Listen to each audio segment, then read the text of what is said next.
You're watching BCTV. We're all about Branford.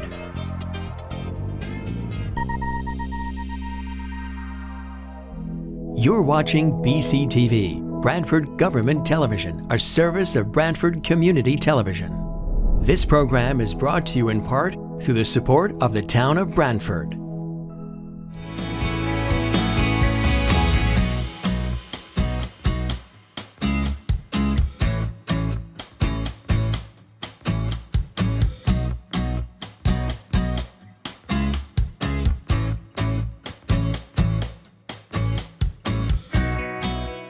Good evening. This is Peter Basserman. I chair the Branford Inland Wetland and Watercourses Commission. It is 7 o'clock on April 11th, 2024. We are in a regularly scheduled meeting of the Inland Wetland Commission. We are conducting that meeting under Public Act 22-3. It's a Zoom meeting. Please mute your device when not speaking to help with background noise, and use the raise your hand feature when you'd like to speak, and we'll certainly recognize you at that point in time. BCTV is also recording this evening. We thank them for that community service. I'll do a roll call at this point. Commissioner Boda? Commissioner Boda, present. Commissioner Goklowski? Commissioner Goklowski, present. Commissioner Armrod? Commissioner Armrod, present. Commissioner Papantonis?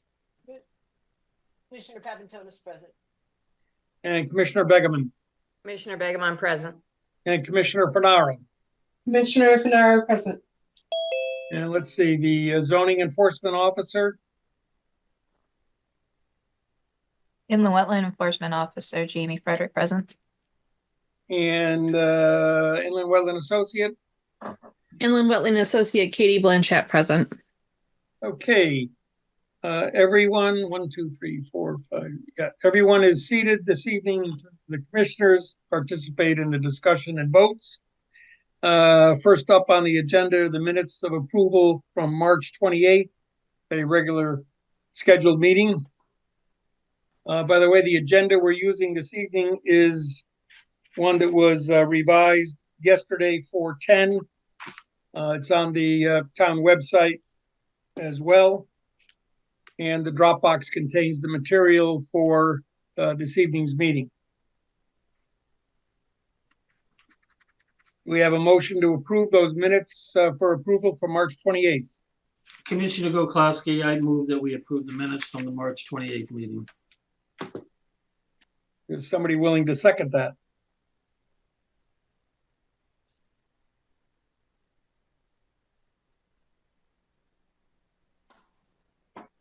I guess I'll second those. It looked like Melissa was trying to speak, but I don't think anything came out. Like, we didn't hear her. Okay, well. I was trying to second it. Okay, there we go. Any further discussion? This is Commissioner Begeman. I just have a couple things. Katie, I know it's really hard to summarize all that hearing stuff. Couple of things. I didn't know if Suzanne was on the whole time and if that's noted somewhere. Commissioner Boda was. Yeah, she actually left early, and I meant to change that, and I'd like to add that in, and I forgot. So I will definitely go back and add that. Okay. Great. And then on page 2, when I was reading through, it just struck me. Raphael Ashatino says it indicated that pictures show that it was trap rock behind the ledge and the function of trap rock, etc. And I don't think that's what he said. I went back and listened. It wasn't. He said that Preddy had said that it was, the crushed trap rock, like gravel behind the wall, not behind the ledge. So I don't know how important that detail is, but trap rock I think of as an existing, like a trap rock and ledge or something, is it trap rock ledge or is it granite ledge, etc. So that, I think what he was saying was that Preddy I'll clarify the wording on that. Okay. Those are the two things I noticed. So with that in mind, does Goklowski want to withdraw the motion and we can table this to the next meeting? Commissioner Goklowski, at this point, I withdraw the motion to approve the minutes and we'll table it to the next meeting.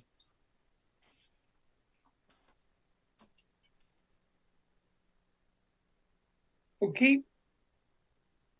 We have two applications for review in the wetland 240202, 1 to 17 Beacon Hill Road and Beacon Hill Road, formerly part of property known as 83 Rose Hill Road, for a new active adult residential community.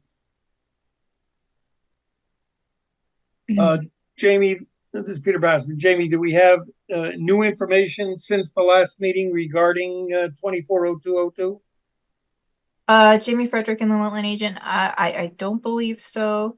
So at the last meeting, the commission was discussing whether to hold a public hearing and whether a peer review was appropriate for the review of the application. The commission determined to start with a site walk, which we just got back from, a majority of us. So again, just to reiterate, if the commission is going to have a public hearing, review of the application itself should be by and large within that public hearing. But any questions the commission has to, make decisions on the review process that's appropriate for this application certainly should be asked. The commission would have to open so if the commission wanted to have a public hearing at a regularly scheduled meeting, the public hearing would have to be open May 9th, basically, at the latest meeting. And any meetings before that would be too short for us to get the notice in the paper. It is Commissioner Bassman. Isn't the issue also if we needed additional peer review, the process for that, will that still allow us to complete that process by the May 9th date, or does that push out the May 9th date? Yeah, so the commission may want to consider requesting an extension of time to open the public hearing if the commission determines a peer review is appropriate. I was kind of penciling out what I thought might be an appropriate timeline should the commission decide a peer review is needed. So basically, ideally at this meeting, the commission would decide what that peer review is. So, any information you need from the applicant to determine that you should ask for. And then selection could be made at the May 9th meeting. I think the April 25th meeting would be too soon to get responses and allow staff to distribute it. And then the peer reviewers would need time to review it. I think a reasonable deadline would perhaps be May 30th, which would give the applicant almost a week with the review prior to the week deadline for submitting things prior to public hearing meetings and opening the public hearing June 13th.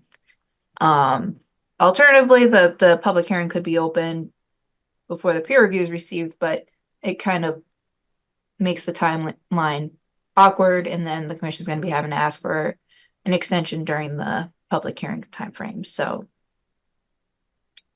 this is Commissioner Papantonis. I thought we pretty much decided that we wanted a peer review, but we were not sure what peers we wanted to review. I think that's the way the commission was leaning, but it was pretty late the last time this was being discussed. So I also kind of got the feeling that commissioners were not sure. This is Commissioner Bassman. For one, more leaning that way after the site walk, given the size of the project, the movement of material on site, the water that is very visible, the water course that's there. I think we need help. One man's opinion. This is Commissioner Begeman. I agree regarding needing a peer review. This is Commissioner Papantonis. I agree. We need a peer review. Commissioner Goklowski, after walking the site this evening, I definitely think we need a peer review because there's a few unanswered questions. But I think the peer review would probably assist us in making the decision. And from a community standpoint, the application, touches, abuts a number of properties. And I think it would be in the community's interest to share the information with the public through the public hearing process. Does any commissioner feel that we have the capability without a third party? Okay. Do we need a formal vote on that, or Jamie, or is this sounds pretty much like we already leaned the way we're going here? I'm not sure that you need a formal vote. I think if you were to do it, you should do it after you figure out what professionals you want to hire.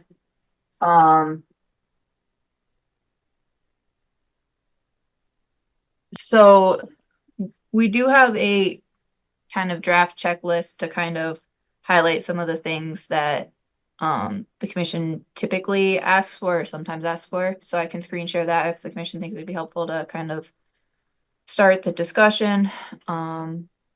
This is Commissioner Bassman. Jamie, you talked about selecting the third party. It's my understanding you have a list of firms that engage in peer reviews. Do we normally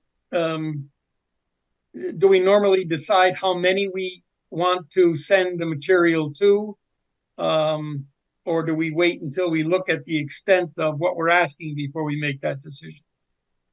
I think you first need to identify who you want to send it to, like the type of parties you want to send it to. So usually soil scientists and engineer are the two parties the commission is looking at. Sometimes, commission decides only one's necessary. Oftentimes the commission decides both are.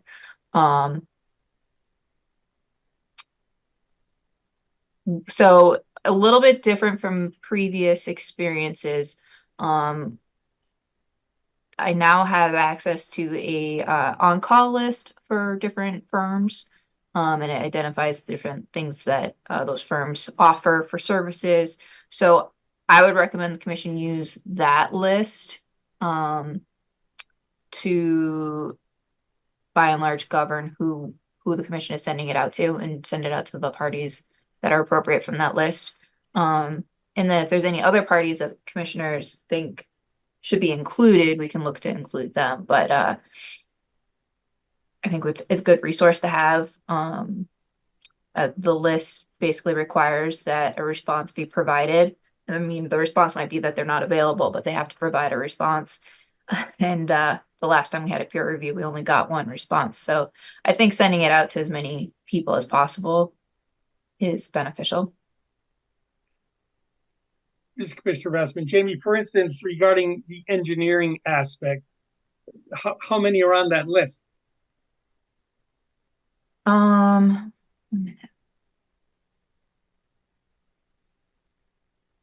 I sent the list to the applicant, but it looks like I didn't put it in the Dropbox. So let me just pull that up real quick. This is Commissioner Boda. I think as Jamie's pulling up that list, I think starting with identifying the components that we need peer reviewed. And Jamie said that she has a list. I also jotted down a list as the intro was happening.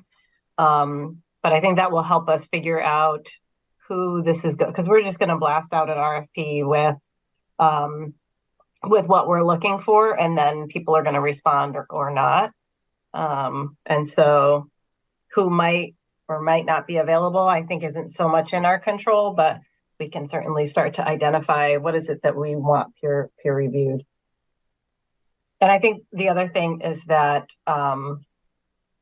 I don't know if we want to do this after, we can do it now and get it out of the way, but this certainly seems like needs to be a public hearing, and I don't know if that it also needs to be, I believe it needs to be made a motion and the why. Yeah. So Jamie Frederick and the wetland agent. The public hearing should be a motion, and the why could be relevant in the sense that if the commission determines that there may be significant activity or significant impact, then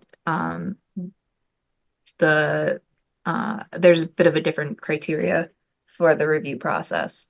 And I do think it might be kind of something that the commission wants to discuss in tangent, because you're going to want to know what the public hearing date is as part of the RFP, because you're going to want the peer reviewer to attend the public hearing.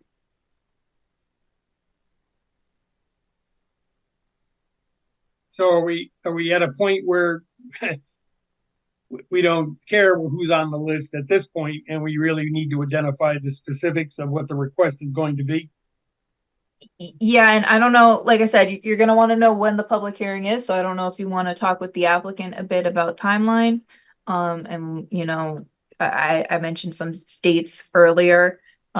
You know, for the ideal timeline for having the peer review available at the start of the public hearing, the commission would need an extension of time to open the public hearing. So I don't know if you want to see if the applicant is would be willing to do that, or if you need to look at potentially alternative timeframes. I mean, this Commissioner Papantonis, I'm a little confused because I thought you were going to show us your list so that we had an idea of the kinds of things we could ask for. This is my first experience with a peer review in the couple years I've been on this commission. So, sure. Okay, we can start with that and then bounce back to specifics. Okay.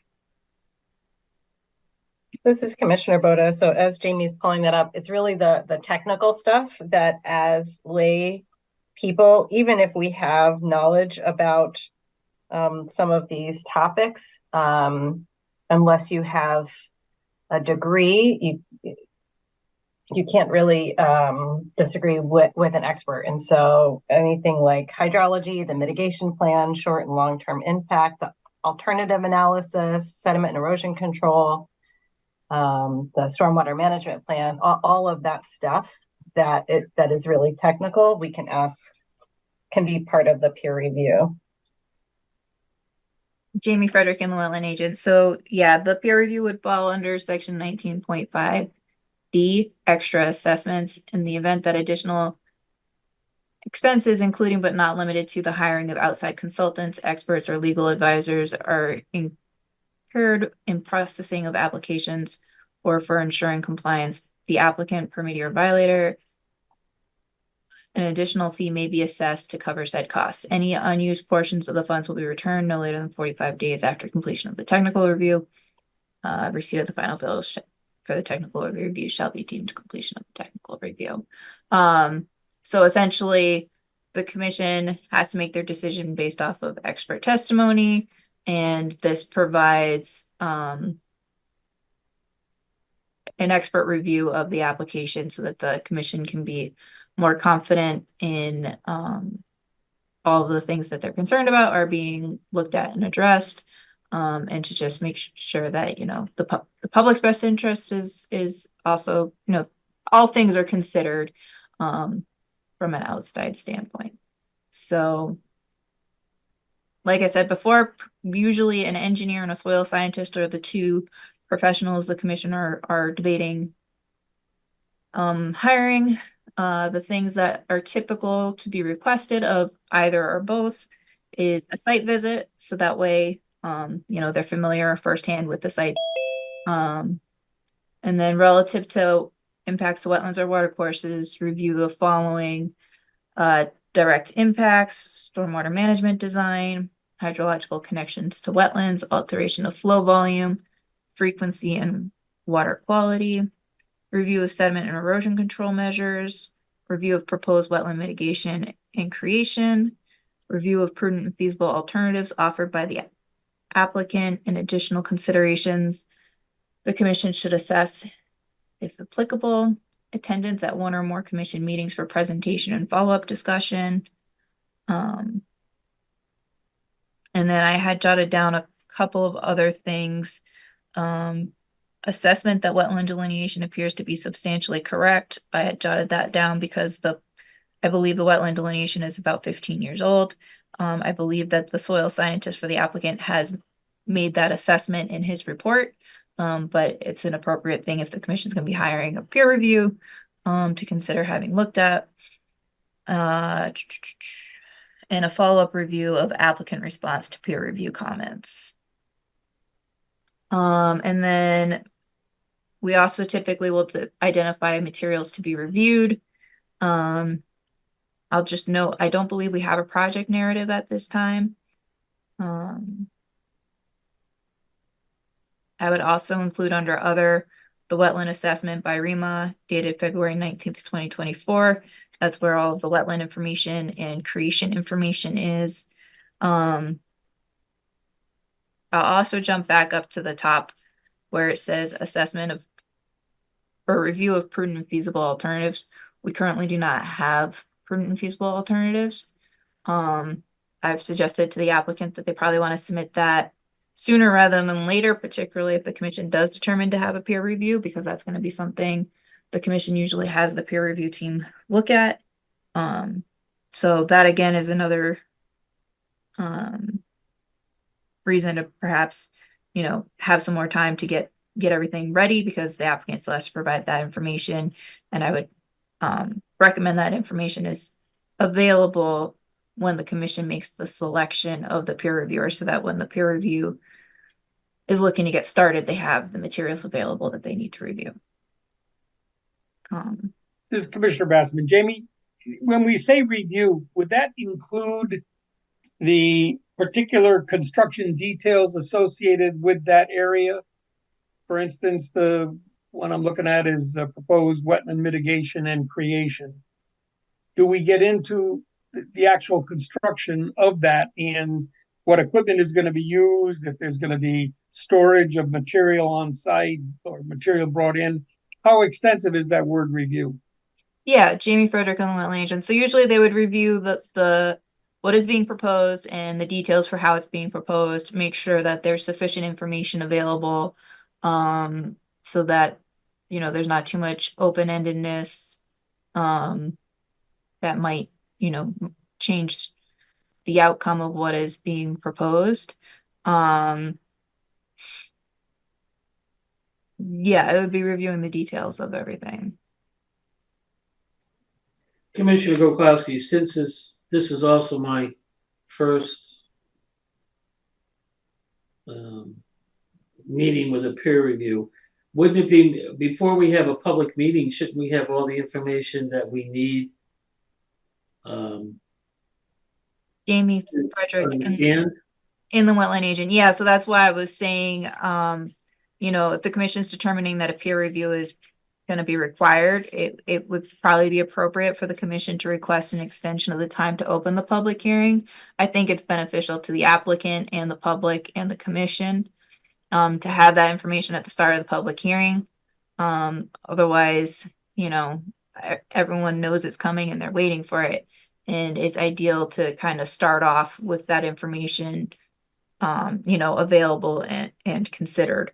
Hopefully there's not too much to address at that point, but it's helpful to start off with that information at the beginning of the review, rather than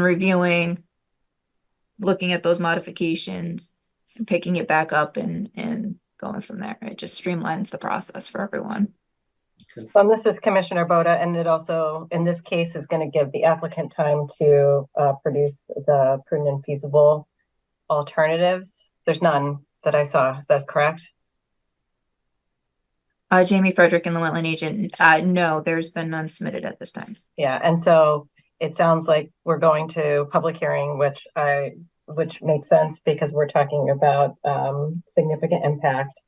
And in the case of that, we certainly are going to need prudent and feasible alternatives. Mr. Bassman, Jamie, can you scroll that up again?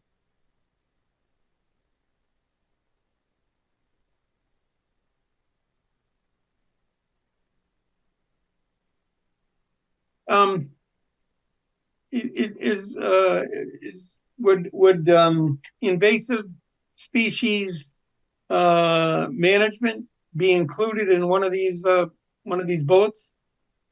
Jamie Frederick and the wetland agent, I think it would be included under probably review of proposed wetland mitigation and creation.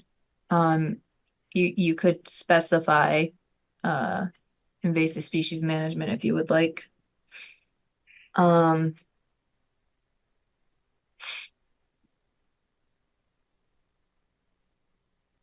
This is Commissioner Begeman.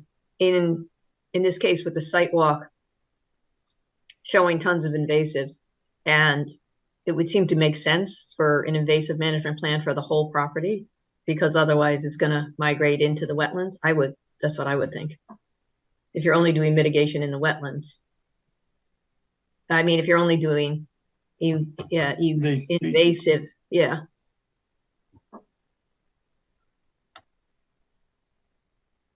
Commissioner Papantonis, there was also a lot of detritus in the on the property. Would that be included in any of, removal of that be included in any of this, or the way to do it?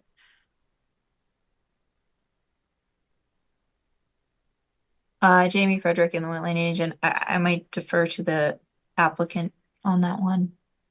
Well, and this is Commissioner Bowden. I think it's also going to be really important to stay connected to wetland impacts. And so I think just wanting to be mindful of how far away up into any upland review area we're talking about requiring management if there's not. So, and this is why we need the peer review, because these are good questions for the peer review as well, is like, what if this stuff will have a likely impact to the wetlands, because we can't regulate all of the things in the upland. So I think that the list that we're looking at right now is appropriate, with the addition of the narrative, the REMA report. I'm also wondering about state. I looked just quickly at the correspondence and was wondering if this was going to be done in stages. And so that would need to be part of, I think it might have been that email. I'm on spring break and I was trying to enjoy my spring break, but I'm trying to catch up too. So.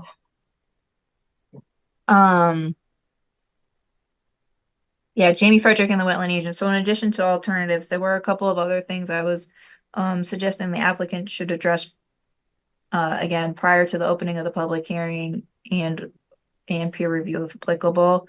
I think some of them were addressed via at least sufficiently for now via comments, but some of them should really be modified on the site plan, just so that it is not being reviewed twice.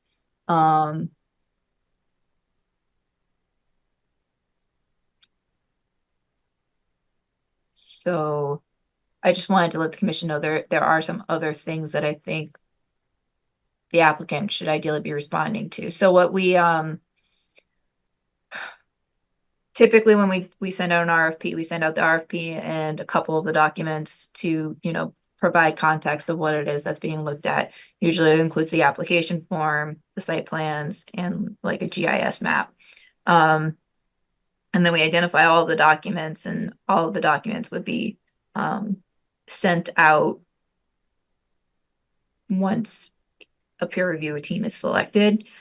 So I think that the commission could just identify in the request for proposals that, there are some minor modifications expected, as is typical with an application submission, which would be distributed at the time of selection. So would you go back to the list, your list? Okay, so this is Commissioner Bose. We have impacts to wetland and water courses, and maybe Katie, are you ready for some notes? Because I think I sure am. We're gonna turn this into what we want it to be, right? Okay, just go slow. Yeah, and anybody can jump in. I want us to move forward. So you've got the site visit, relative impacts to wetland and water courses, and perhaps you can add in there long and short-term impacts.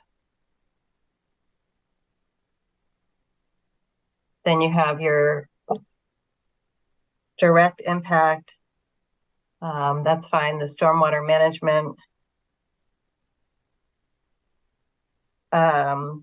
Perhaps that would also be a good spot to add in the wetland delineation.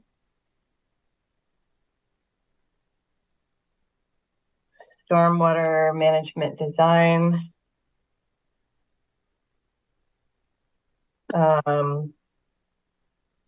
Next is hydrological connections to wetland, alteration of flow, frequency, water quality. That's good.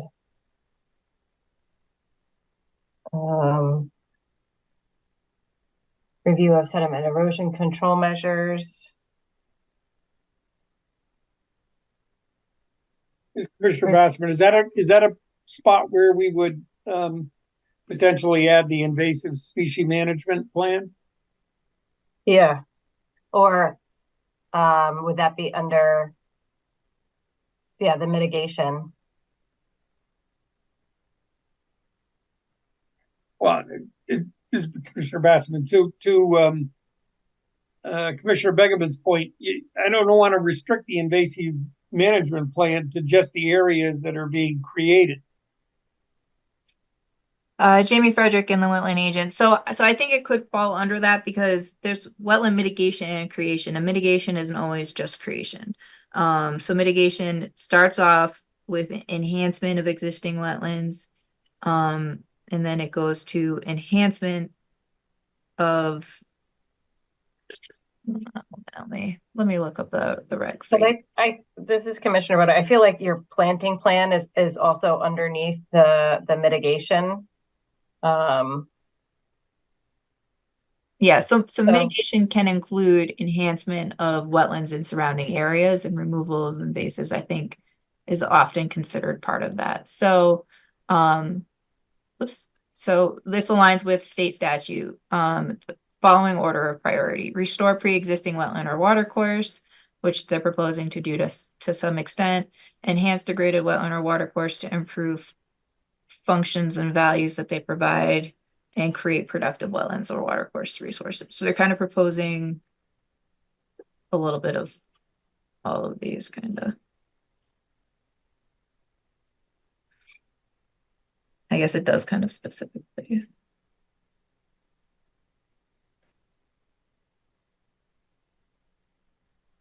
So the long and the, this is Commissioner Bassman, the long and the short is that we do not amend that line item because we feel it's going to be included in the assessment of wetland mitigation. Is that the bottom line answer? Jamie Frederick and wetland agent. I mean, I think you could specify it. You could either lump it in with the mitigation and creation, or you could put it under the relative to long and short term impacts to wetlands and water courses. Review the following, and then if it's under that, then it's relative to wetlands and water courses. And it puts it in that context. This is Commissioner Rowe. I like putting it with the long and short term impacts.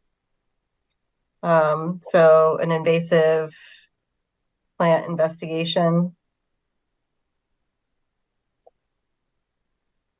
Are you looking for an investigation of the existing conditions, or are you looking for a review of any invasive species management being proposed? I would think the latter, but Commissioner Begum, what's your thinking? As Commissioner Begman, as you stated, if we can't it's a big property, and if there are invasives that aren't near the wetlands, maybe they don't have to be dealt with. I don't know. So, seems like somebody needs to figure that out. Jamie Frederick, peer reviewer. agent. So, I mean, also keep in mind that a site visit is part of what's being requested. So, I mean, they are gonna see the existing condition. And I think review of the management plan would address, you know, that concern. So, you know, whether additional management is needed or not, Yeah, I mean, this is, relative to the wetland. Commissioner Begman, there's going to be a lot of invasives that are torn out because of the development anyhow. So it's just when you see it all there, you just can't imagine that, you know, it's not going to migrate places. But so that's why somebody needs to look at it in the big picture. Okay. This is Commissioner Boda. Can you pull the list back up? So, I mean, Jamie, it could go under long and short-term impacts. It could go under wetland mitigation. I think the spirit of the discussion is really around the reviewing the site for invasive plants, their impact, and their planting plan for managing and protecting the wetland. Commissioner Begman, that sounds good to me. Yeah. Then we also, let's see, so we were on proposed wetland mitigation creation, wetland mitigation and creation.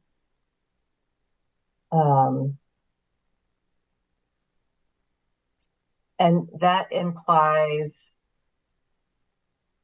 as well as like the management plan over time, the 5-year management plan. Is that implied in there? Or would it make sense to add that detail? You could say including management plan. Okay. Katie, you still with us? Catching it all? Yes. Can you just repeat? We were back and forth. Just repeat the last one. So with the bullet, review of proposed wetland mitigation and creation, including the monitoring plan, the 5-year monitoring plan. Got it. Thank you. Mm-hmm. And that would also include the review of the REMA report.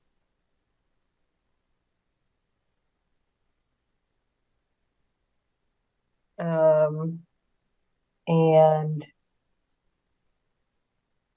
for the next one, we would also just add, I think, just an entirely new bullet under review of the application narrative. And staging or construction sequence.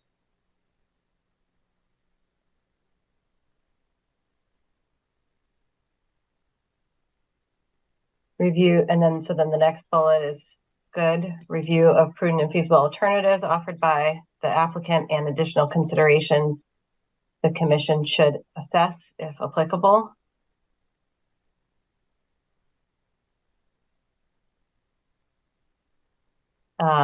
The next bullet, already there, attendance at one or more commission meetings for presentation and follow-up discussion. And you can add follow-up to applicant responses.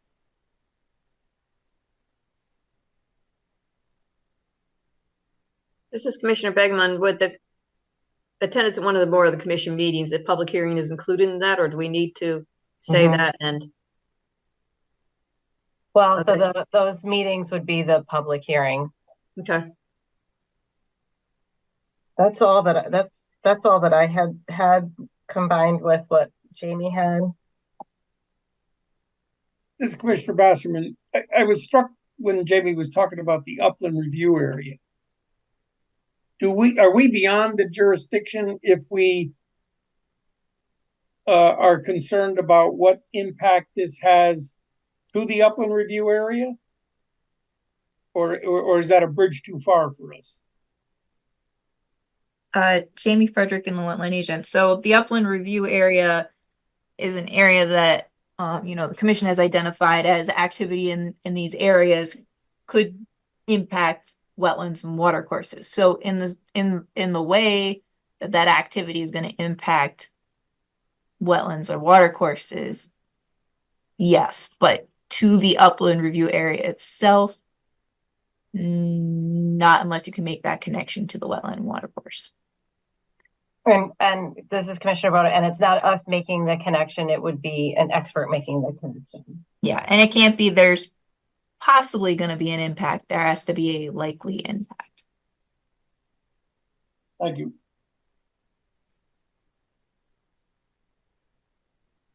This is Commissioner Boda. Jamie, did I miss anything? Or does anybody else know if I missed something based on the earlier conversation?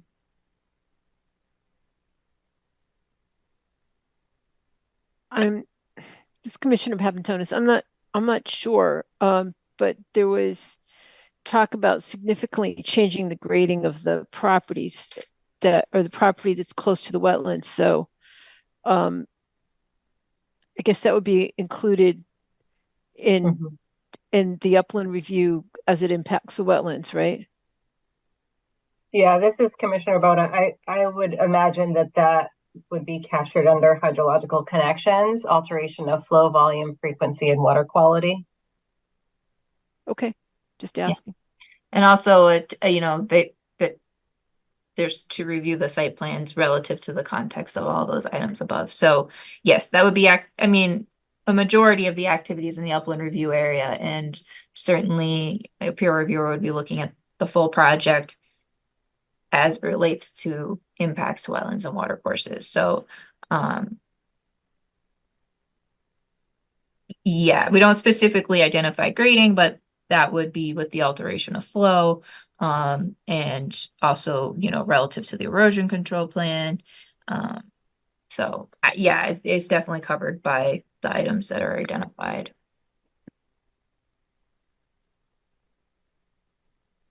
This is Commissioner Boda. Do we need to check off those boxes of whether it's an engineer or a soil scientist or either? Or is that something that Jamie Frederick and the wetland agent, I think that was the original intent, but I mean, obviously any wetland delineation assessment should be done by a soil scientist. And then, drainage calculation assessment should be done by an engineer kind of thing. So I don't know if the commission really needs to spell out necessarily what each individual is looking at, unless you feel that would be beneficial. I don't think so. Katie has her hand up. Yeah, I'm sorry. Before we get too far ahead, Suzanne, you wanted me to add something after the review and erosion control measures? You said you wanted another bullet? I think that was invasive species management plan review. Okay. Thank you, Jamie. My bullets are not in the order of your bullets. Commissioner Bassman, I thought one of the bullets that Commissioner Boda talked about was the project narrative. But I do see that below as one of the materials to be reviewed. Yeah, I have it noted above as well, since she expanded it to include staging/construction sequence. It can't. Yeah, okay. That's what I was looking for. It was about the staging and. So I have that as in. I have that. I think between the two of us, Katie, we can figure it out. Okay, thank you.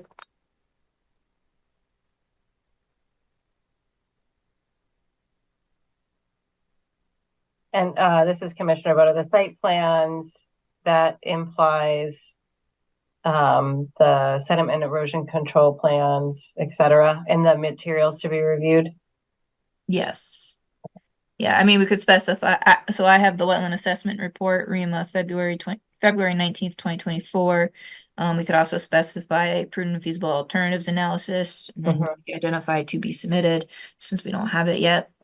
It also identifies materials to be reviewed at minimum. So generally speaking, what we do is we submit all of the technical documents that have been submitted as part of the application to the peer review team.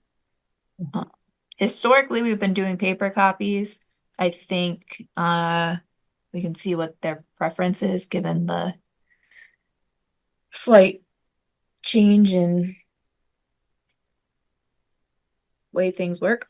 Mhm.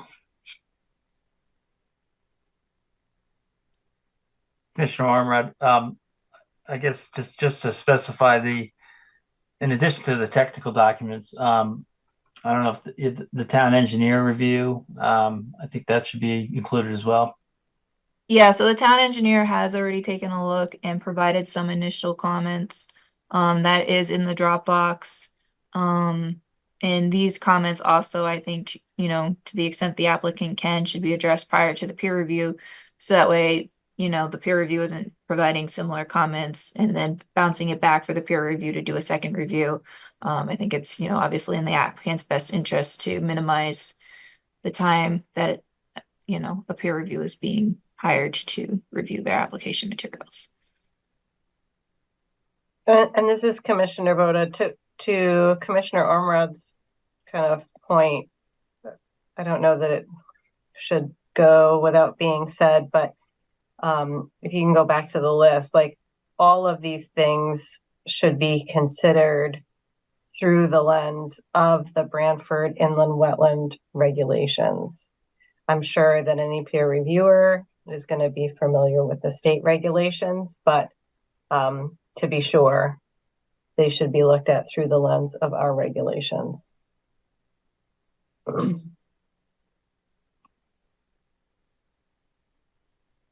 This is Commissioner Basserman, that brings up a point. Is there a standard kind of cover letter that goes with this, Jamie? That addresses things like what Commissioner Boda and Commissioner Armrod just mentioned? Oops. Are you all seeing a Word document? Yes. Yes. Okay. So, a while back I did start this, you know, just kind of thinking it was something the commission had expressed interest in. So yes, we do. This is our template, if you will.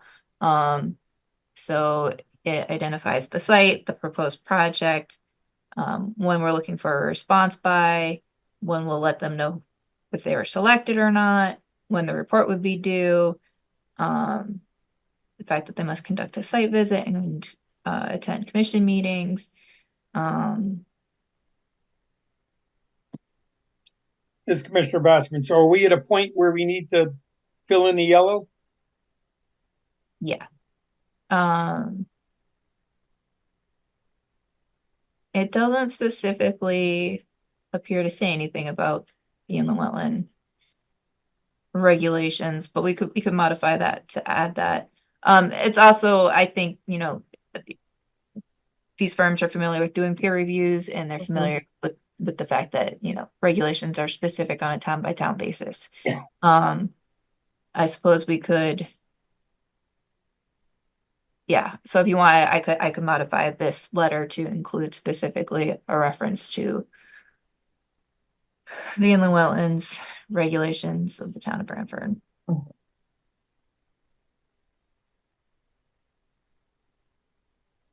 So this is Commissioner Boda. Do we need to make a motion with respect to, yes, that third party peer review, those items, like similar to a motion to approve an application? It would be a motion to approve this third party request with the items that were enumerated on April 11th. I don't think it could hurt. Is there anything else that should go on there?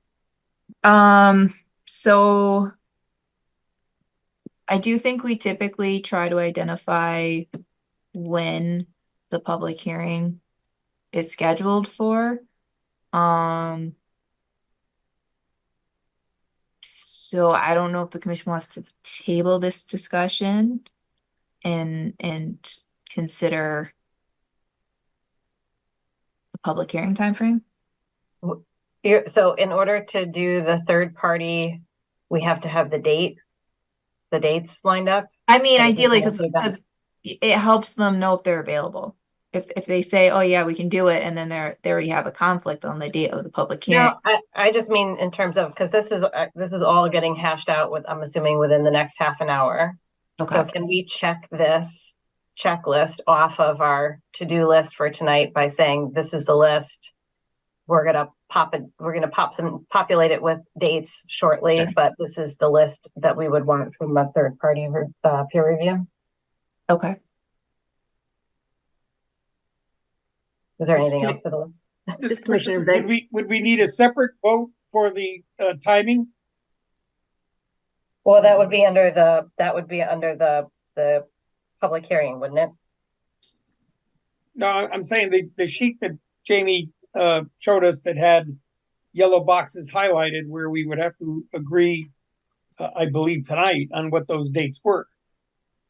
Yes, but that's a separate document. So if we can do this, if we can get this list out of the way. Yeah. And then there's the letter with the dates. We also have to make a motion to actually determine that this is a public hearing. We're talking about it as if we've determined it, but we have not yet. Fine, 2 votes. So is there anything else that's missing from this document?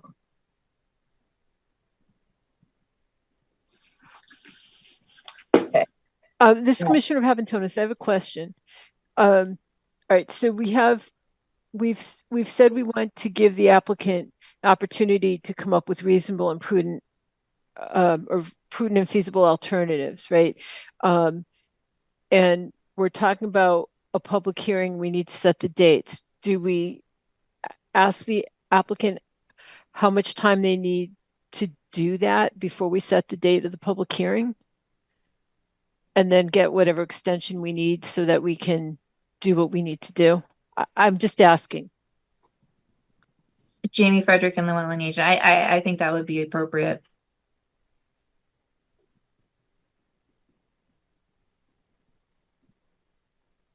Jamie, this is Doug. Is it okay to talk at this point, or? Yes, I think it would be helpful. Okay, Doug Anderson for the applicant Beacon Hill Property LLC. So we've been listening to all your comments about the peer review and things of that nature, and one point I think we'd like to make is we understand the impacts and things, but this was a previously approved project with a previously approved road that literally can be started tomorrow for a 10-lot residential subdivision. So in our concept of development for this project, we more or less utilized all the same infrastructure with respect to water quality basins. We've actually added wetland creation, more or less followed the same path of the existing road. Smaller road, private road, not a public road, and obviously, attached units versus 10 single-family lots. So, we appreciate the fact that you want to have a peer review and go through all this process of making sure that the development is appropriate for the site. But I think one point that we like to make is this was already done at one point in time. Granted, it was a different project. We understand that, but so substantively, it was very similar project. So, for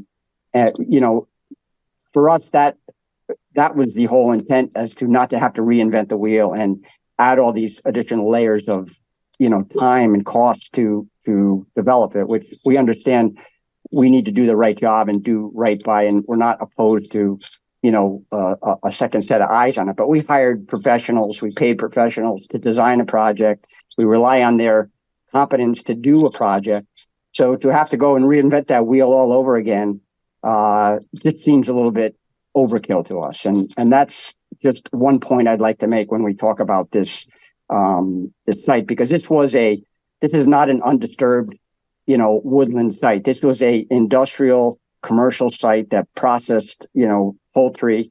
There's, foundations, pavement, things that define inland wetland boundaries. You have, in an intersection of a water course from the northern wetland to the southern wetland that flows over asphalt to get reinduced into the existing wetland.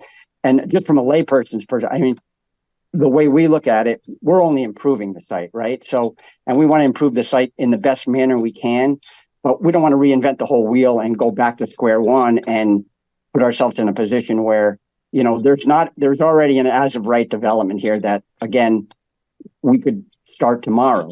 The economics of that development and the whole dynamic of sewer to that neighborhood and the septic problems was the impetus of this development. And we do have, by the way, we do have alternative development scenarios. We were kind of just trying to wait to get all the comments back from the engineering and public works and so forth, to just bring everything back to the table with that. And we had more intense development scenarios, and, you know, chose this scenario as a comparable, similar development to what's already approved, but in a less impactful way of through a road system, a managed community. This will be a common interest community, so it will be controlled by one board, one landscaper, things like that, where the site is going to be over the long term better managed than 10 individual homeowners kind of doing their own thing. So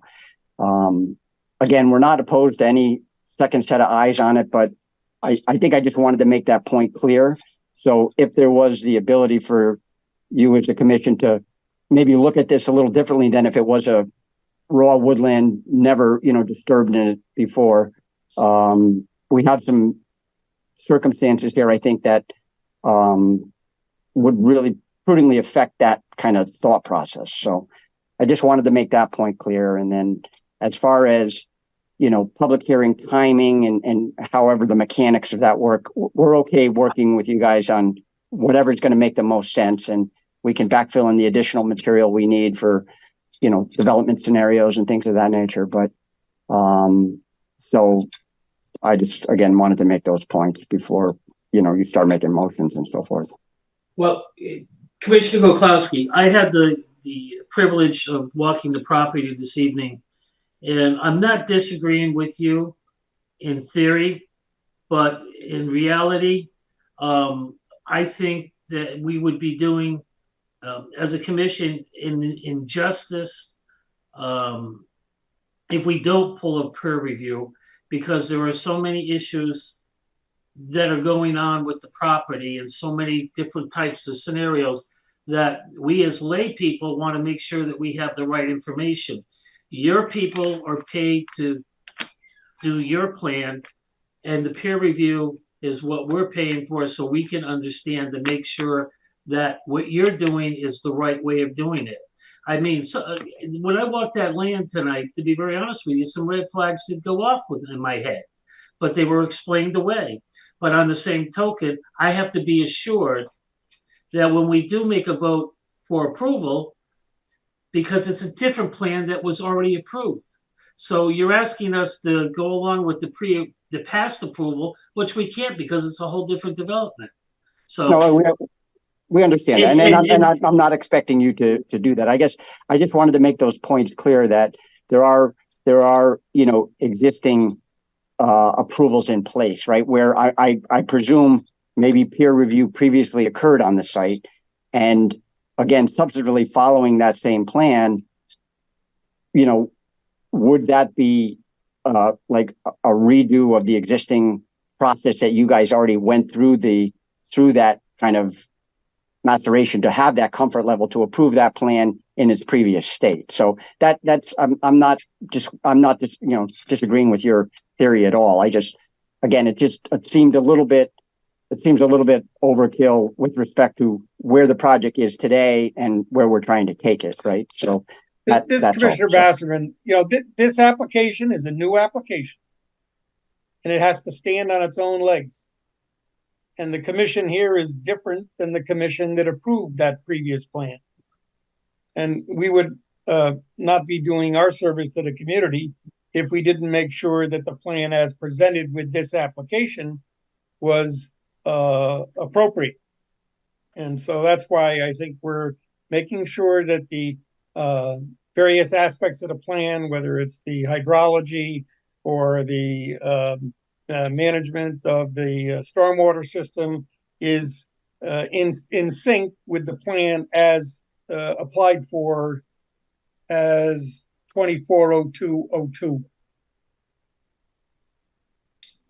Okay. All right. Amy Frederick and the wetland agent. I just want to make a couple of comments. One, not that it's really relevant, because as Peter said, it's a new application. There was no peer review done with the initial application, or not initial, but the application that was ultimately approved for the open space subdivision. So that information there is no information for that in the record. The impacts are, it's a similar development design, but the impacts are different. And a peer review is in the commission's interest, because it helps make sure the commission is making a decision based on facts. It helps provide additional context and viewpoints. It can help improve some aspects of the application potentially.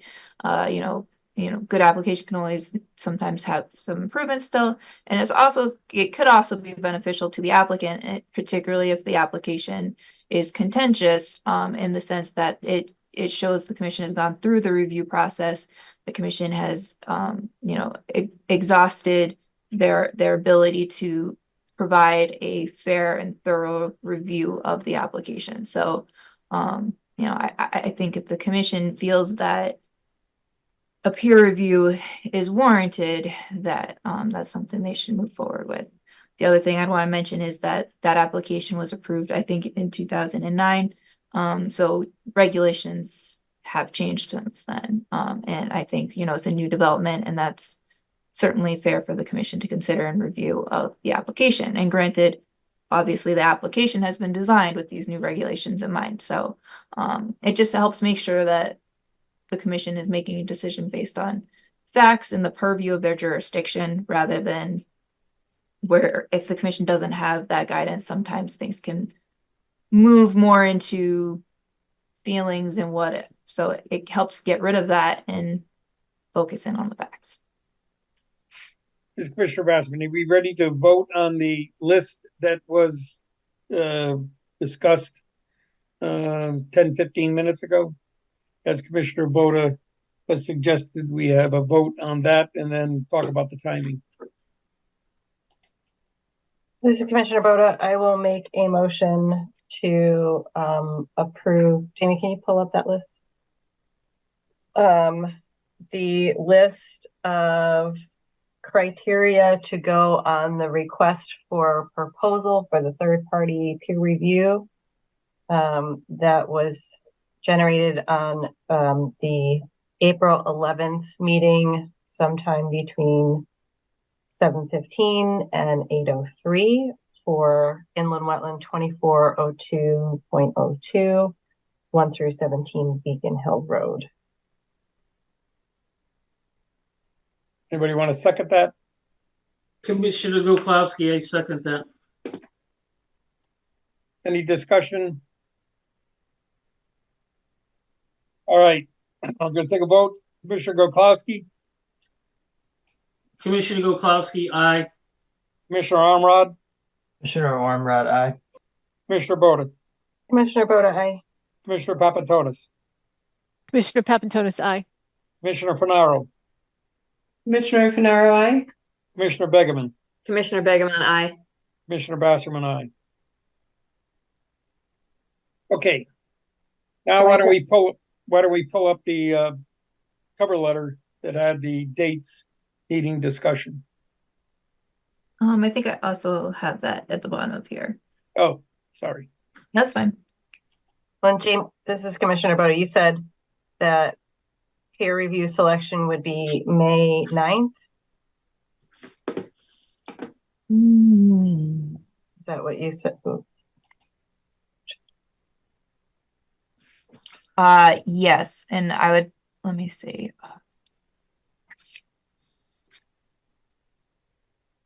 May 9th, and I'd probably suggest requiring submission of responses sometime before that, so that way staff can review them and distribute them to commissioners. And About a week. get that date down. So maybe the 6th? Yeah, Is that enough time? I think the 3rd or the 6th would be.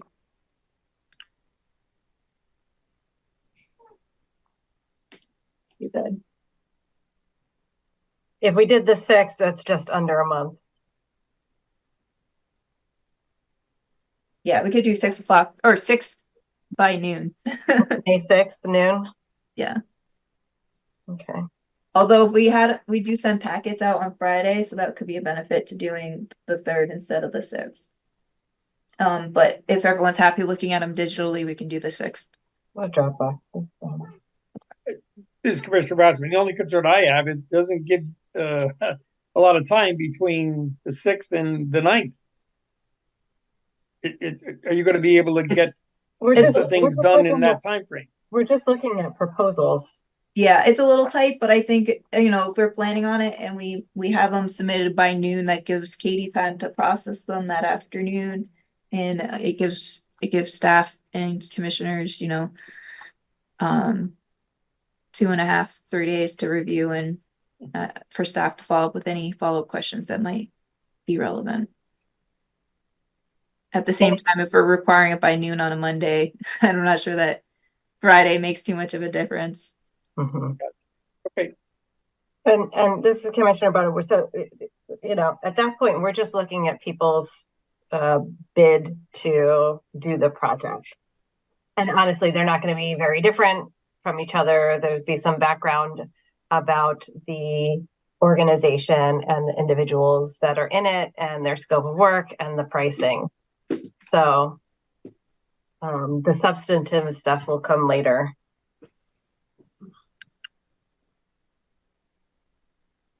So it sounds like you're looking for submission by May 6th at noon, by noon on May 6th.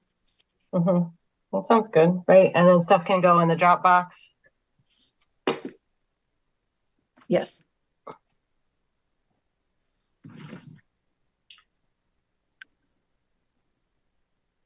And this is Commissioner Boda, and historically, we don't tend to get a ton of them. It's not like we're going to be flooded with, I mean, I don't want to jinx this, but I don't remember ever getting more than, like, I feel like 4 was the maximum that we ever got.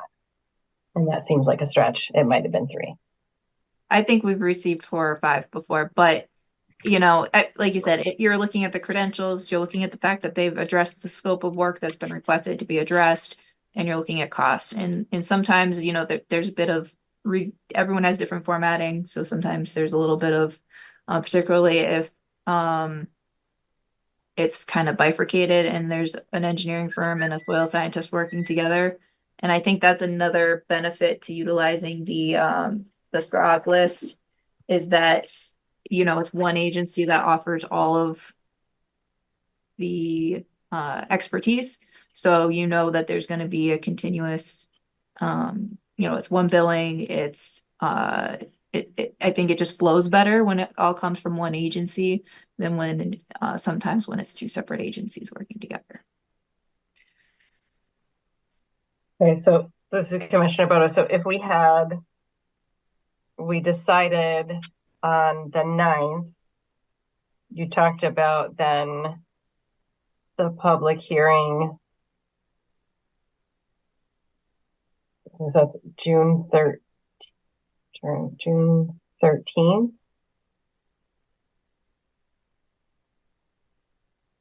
Yeah, that was the date that I came to that I thought was a reasonable compromise between giving the peer review time to complete the review and to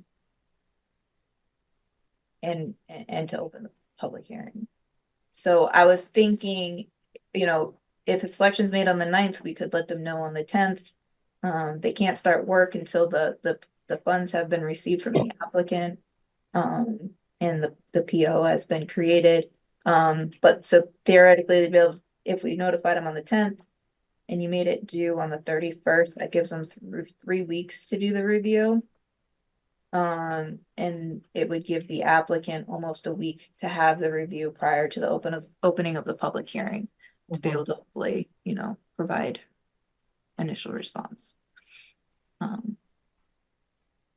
mean, ideally, the peer review comments are going to be, you know, much less substantive than what the peer reviewers are reviewing. So the applicant shouldn't need as much time with the response as the peer reviewers will need to review all the application materials.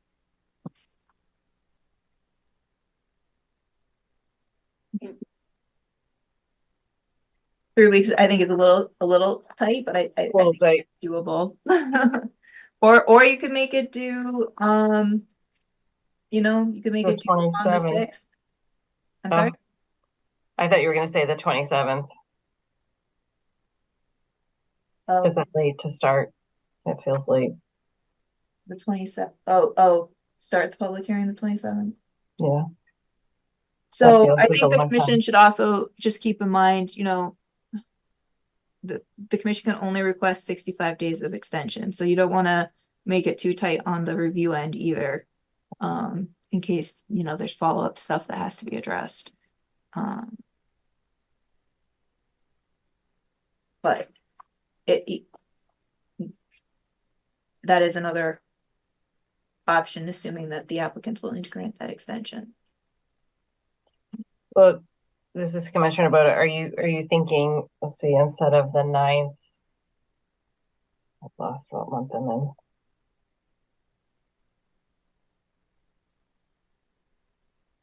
Oh, no. No, you got So to instead go of with the the 6th, you're talking about the 3rd. Again, I don't know that the Friday or the Monday. I mean, so I guess what I was saying when I was trying to guess what you were getting at is that instead of, you could give the peer review almost an extra week and make it due on the 6th if you're opening the public hearing on the 13th.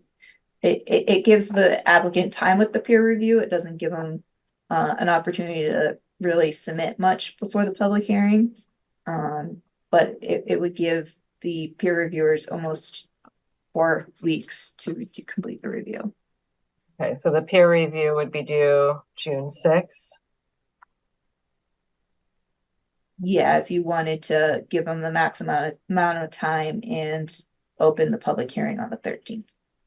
There is a regulation that materials of substance as determined by the commission have to be submitted at least 5 business days prior to the public hearing. So I would recommend requiring it that 5 days before the public hearing. And I think that's courteous, just so that way, again, the applicant has a chance to at least see and process it before the public hearing is open.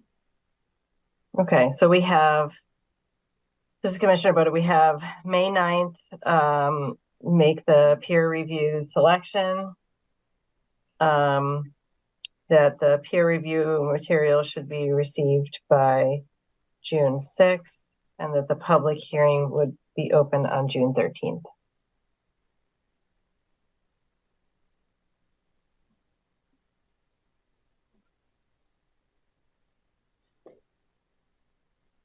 Did I catch all that right? Yes, Commissioner Boswell. Can you repeat that? Yep. So this is Commissioner Boda. I have then that the commission would review the peer review proposals and select a peer reviewer on May 9th. May 9th. The peer review would need to be submitted by June 6th, and the public hearing would open on June 13th. Jamie Frederick and the Wetland agent, can the applicant confirm whether you'd be willing to grant an extension of the time to open the public hearing to the June 13th meeting? Yeah, I mean, if that's the cleanest way to do it, however, so you don't have to,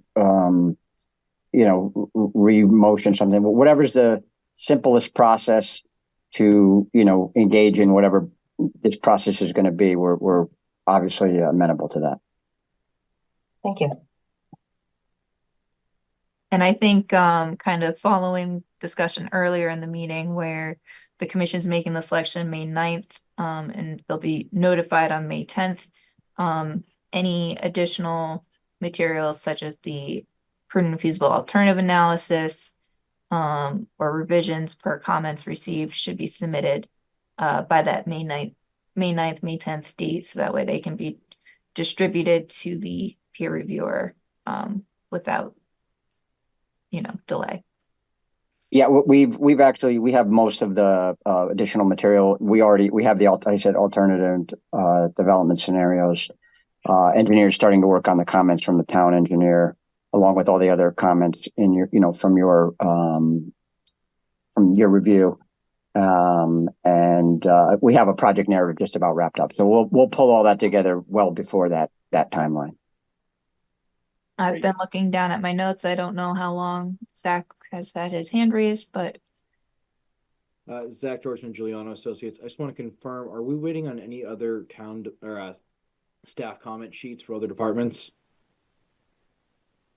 So engineering is the one department that I usually reach out to.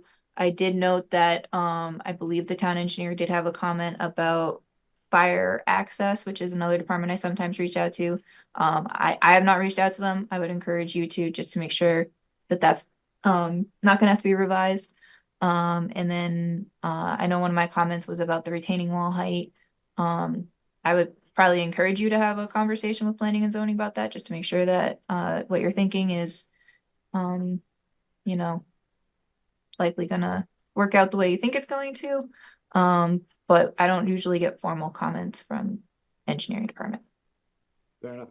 Thank you very much for the clarification. I just wanted to know if there was anything else still pending. Sounds like it's on us to reach out, and that's fine. Okay. So this is Commissioner Bowe. So we have our date. I see another applicant team member has their hand raised. I don't know if you want to hear. Yes, hello, this is George Logan, Remethodological Services. So you're going into a selection by May 9th. The issue that I might have that I need to point out to is that I work closely with a lot of engineering firms. I just want to be sure that I don't have a conflict.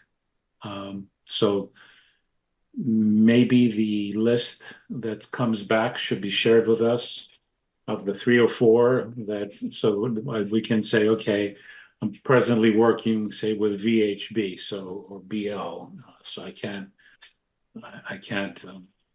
that will be a conflict most likely. This is Commissioner Boda, would it make sense for us to have on that list that we have the names of the applicant and the staff that are working, so that perhaps people will make those connections, and we don't even have to do that piece. You wouldn't have to do that because they would already do that instead of spending the time to put in the proposal. Yeah, certainly we can include the names of the professionals to hopefully help, because I'm sure people would rather not provide a response if they know there's a conflict of interest. And then also, I don't know if the commission wants to quickly pull up the list. Maybe we, if there's any that the applicant can identify, and we can do this after whatever Bodo wanted to say has been done, but we can pull up that list and applicants can identify if there's any immediately that they know there's already a conflict for, and we could just not send it to those entities.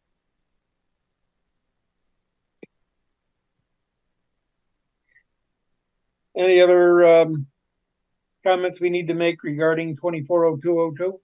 Well, yeah, we have to make a motion for that this requires public hearing, and then a motion for the public hearing.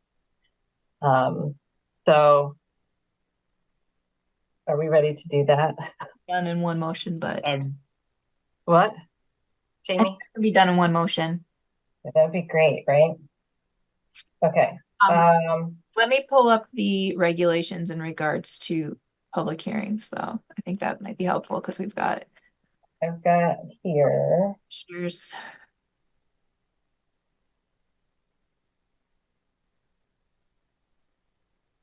Yeah, because it's 9.1.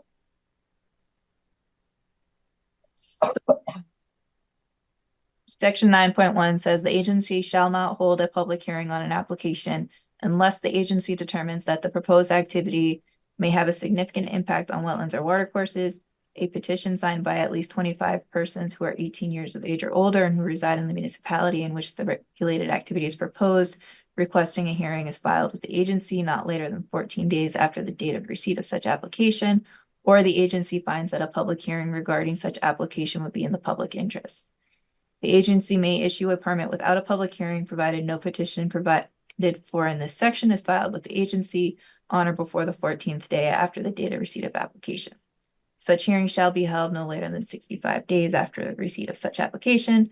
All applications and maps and documents related thereto shall be open for public inspection. At such hearing, any person or persons may appear and be heard by and may be represented by an authorized agent or attorney. And then So this is Commissioner Boda.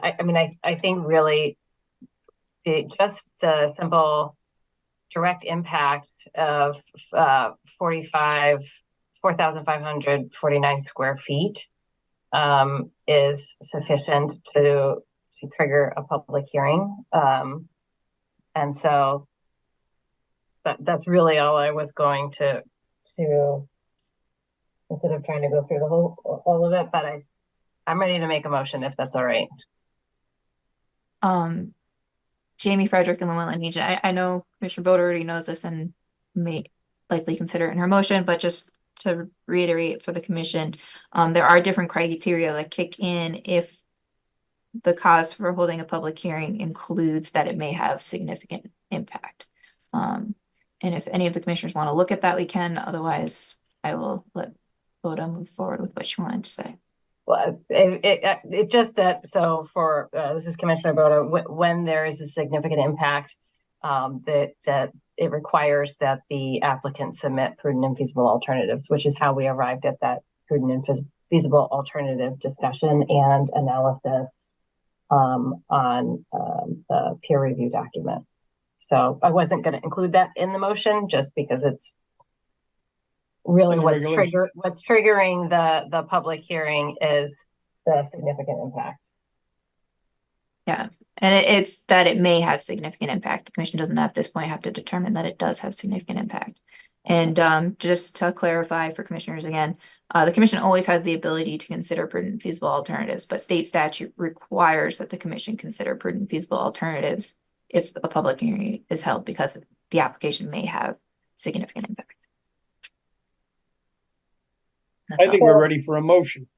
This is Commissioner Boda. I'd like to make a motion that we move application inland wetland 24.02.02 1 through 17 Beacon Hill Road to a public hearing based on Branford inland wetland regulations, section 9.1, that this application in particular may have a significant impact on wetlands and watercourses. And as part of that hearing, we'll be soliciting peer review. We are putting out a request for proposal. We as a commission will make a peer review selection on May 9th. The peer reviewer will be notified on May 10th. The applicant should submit all additional material that's been required thus far by May 10th. The peer review will be due June 6th, and the public hearing will open on June 13th.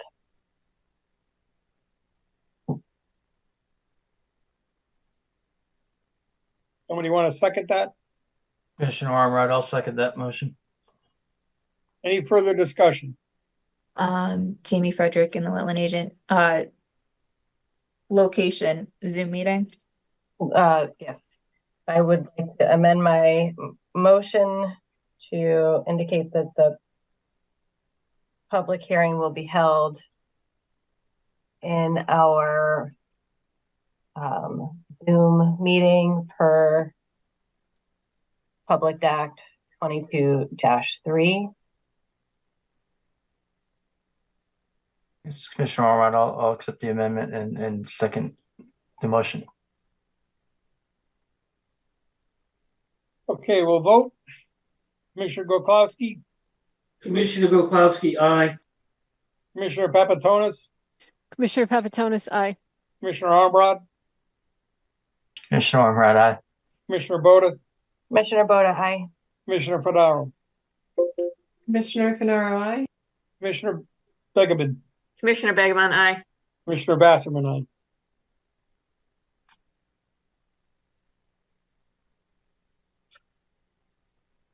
Well, that only took an hour and a half.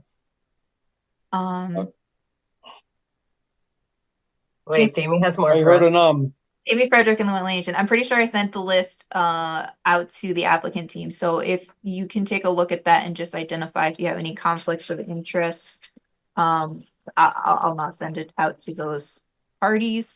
Does the commission want to look at that list, or does the commission just want staff to send it out to everyone that's in the column that includes the wetland delineation and engineer services columns? I don't need to look at it. Inland Wetland Associate Katie Blanchett. Jamie, did you want to disclose our conflict of interest on that sheet? There was one company that we had a conflict of interest with. Kind of. This is Commissioner Armred. I work for a consulting company, so you yes. can take the company I work for off. That's what I was referring to, Matt. Thank you.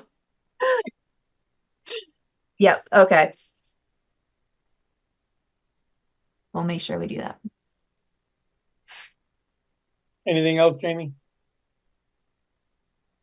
There may be one. I haven't seen the list. I don't need to see it, but there may be one that you have to cross off for me.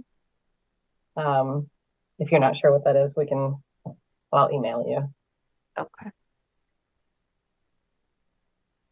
Okay. Next up, ERIW 240302 45 to 81 Short Rocks Road, Pole Bridge. This is the one where the work has already been started. You have an update, Jamie?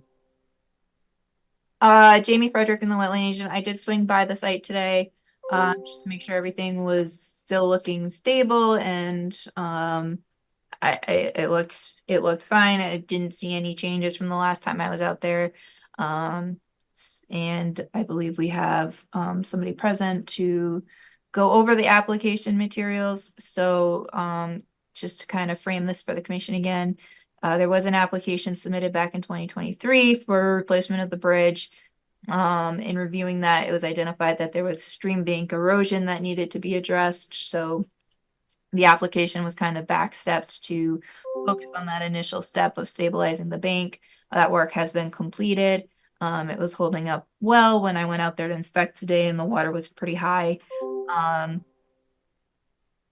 And there was some miscommunication or misunderstanding amongst the various parties involved in the project. And the pole bridge work has started. The poles are in place. And the path has been created on both sides of the bridge. I'm not 100% sure on whether there's any additional trail work proposed beyond what has occurred. So we can have the applicant respond to that concern. And without further ado, unless the commission has any questions, I'll hand it over to the applicant. So, Mr. Basserman, did you take photos today? I did. I'm not I didn't get them off my phone, but my phone is plugged in to my computer, so I could share those if you would like. Yeah, could you, if it's not too much trouble?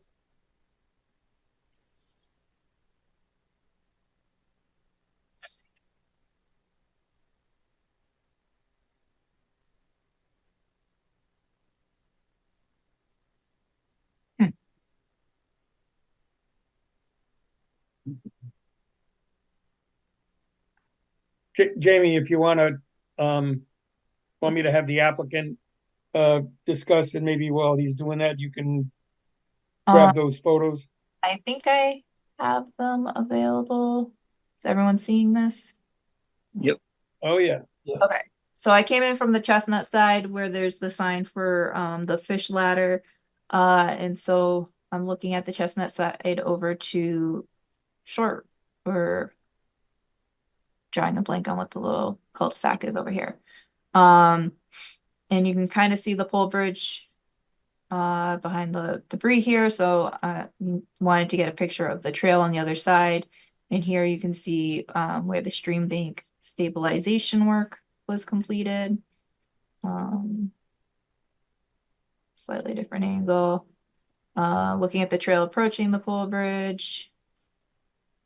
I took this picture because this tree has a red tag on it, and I wasn't sure if that had any significance. There's also a lot of woody debris here. I know that this area has been hit hard with various tree damage. I wasn't sure if there was any intention to do anything with that material. I'm kind of assuming the plan is to leave it where it is. So here you can see the poles and the existing abutments that were modified slightly to adjust or to accommodate the new pole bridge. You can see that there's been no ground disturbance in between the abutment and the water course. And looking at the other side, and again, you can see the stone trail on the other side as well. And this is an older shoreline bank stabilization project that was completed at some point. I don't know when.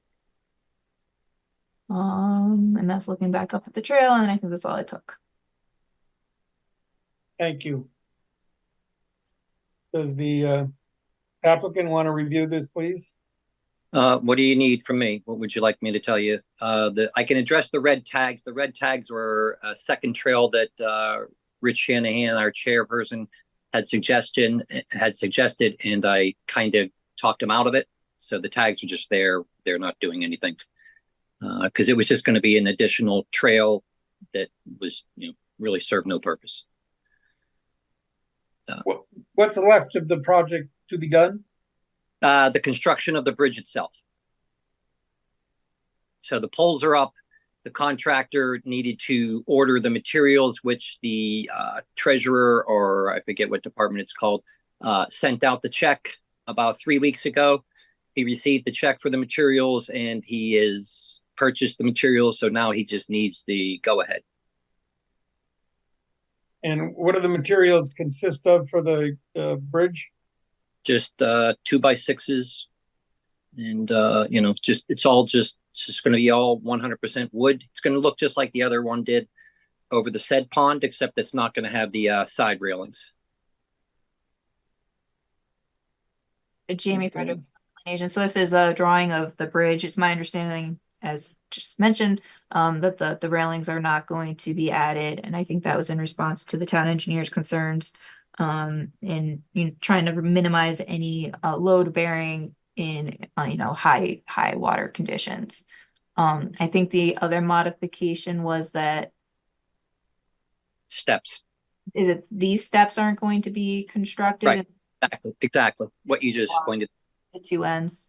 So it's going to be it's going to reduce the footprint of the bridge slightly. And the cost. And are you doing the rope?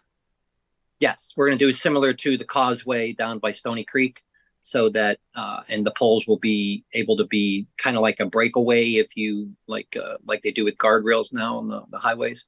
So it'll have a bolt system in it, but it will, if the pressure is big enough, it should be able to detach itself from the bridge. So the fear of the engineer was, I guess the original bridge was swept away in a storm in, I think it was 85.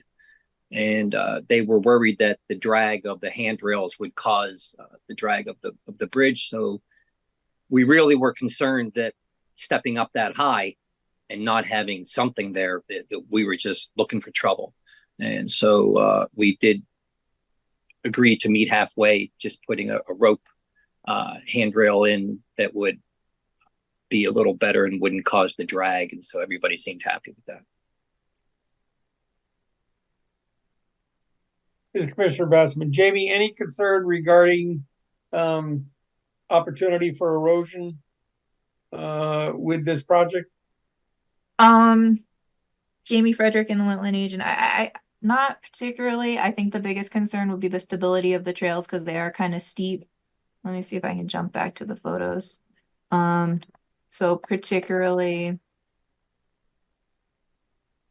coming down here, but the stone, I think, is addressing that, and then on the other side this as well, but they have the crushed stone in place. So I think with we don't have a photo. You're trying to show Jamie. the picture? Oh, sorry. Yeah, we don't have a photo. popping up. I thought it was on. We're on the reg. Yeah, hold on a minute. I must have been on the program and not the screen. Okay, now is everyone seeing a photo? Mhm. So there's this trail, which they've put crushed stone on the top and the bottom. The middle's a little too steep to like really hold the stone very well. It was slightly vegetated before they did the work, and they're anticipating that that will kind of bounce back to help hold everything. I didn't notice any erosion while I was out there this time or the previous time. So I think just keeping an eye on it should be sufficient. And again, this trail's a little bit steep, but it kind of levels out when they have the crushed stone. So if there is any erosion, it should be noticeable before it becomes a problem relative to the water course. So again, with just I think monitoring the conditions and addressing them as needed, it should be fine. Any other comments from the commission? This is Commissioner Begeman. Are there any other phases of the work that we This need to know is it. about? This is the final phase. Okay.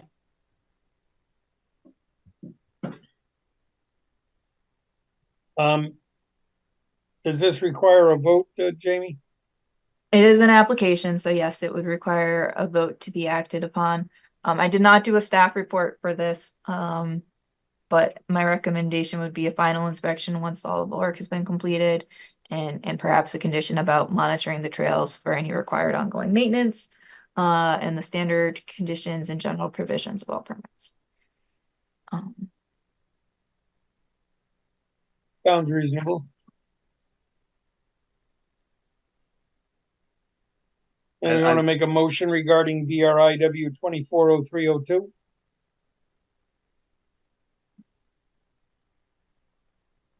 This is Commissioner Boda. I will make a motion to approve BRIW 240302, 45 to 81 Short Rocks Road. And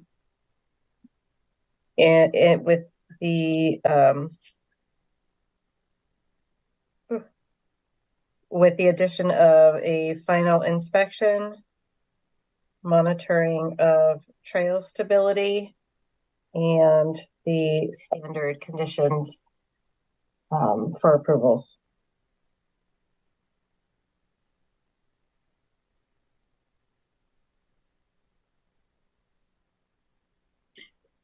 This is Commissioner Begeman, before we have a second. Monitoring, does it need a time frame?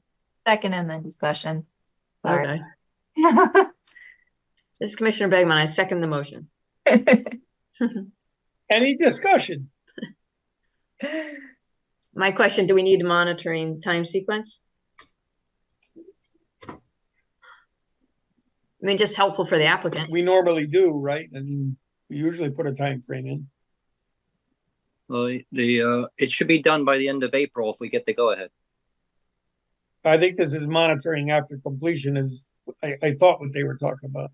Okay, that's what I mean. I'm just letting you know that it shouldn't take them too long.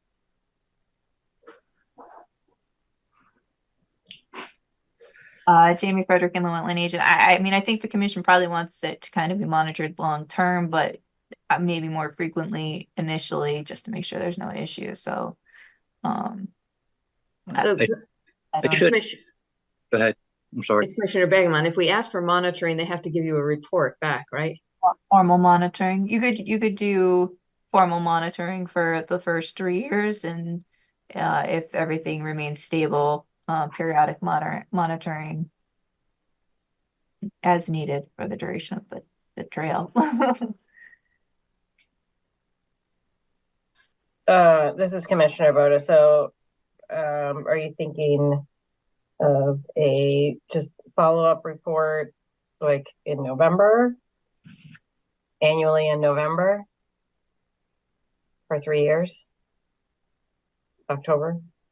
This is Commissioner Begeman. So that gives us a 6-month period, right? And then 1 year after that. You know, the years after that.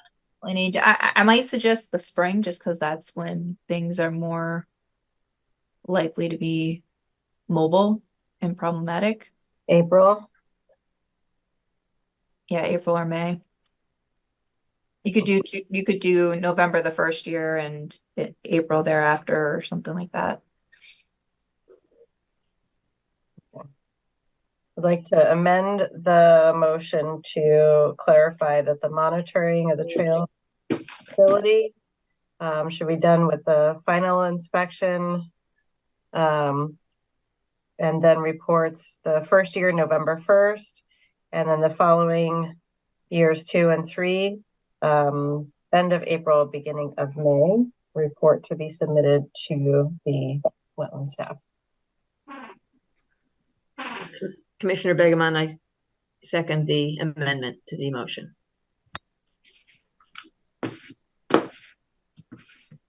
Any further discussion? All right, we'll take a vote on that motion regarding BRIW 240302. Commissioner Fanaro, Commissioner Fanaro, aye. Commissioner Begeman, Commissioner Begeman, aye. Commissioner Papatonis.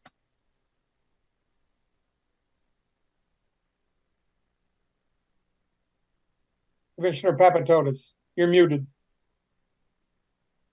Thought I unmuted myself. Sorry. Aye. Commissioner Armrod, Commissioner Armrod, aye. Commissioner Boda, Commissioner Boda, aye. Commissioner Gokowski, Commissioner Goklowski, aye. Commissioner Basserman, aye. All right.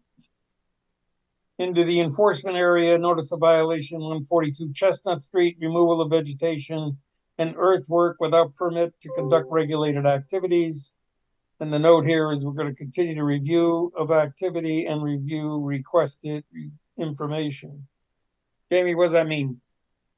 Jamie Frederick and the wetland agent. So the last time this was before the commission, the property owner was to submit soil testing results and wetland scientist report regarding on-site inland wetlands / watercourses, any impact to those resources, mitigation that may be required, and address the general hydrology of how things flow on site.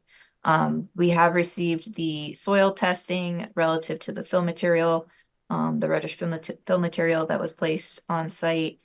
We have not received the wetland scientist report. It's my understanding that the wetland scientist is present this evening.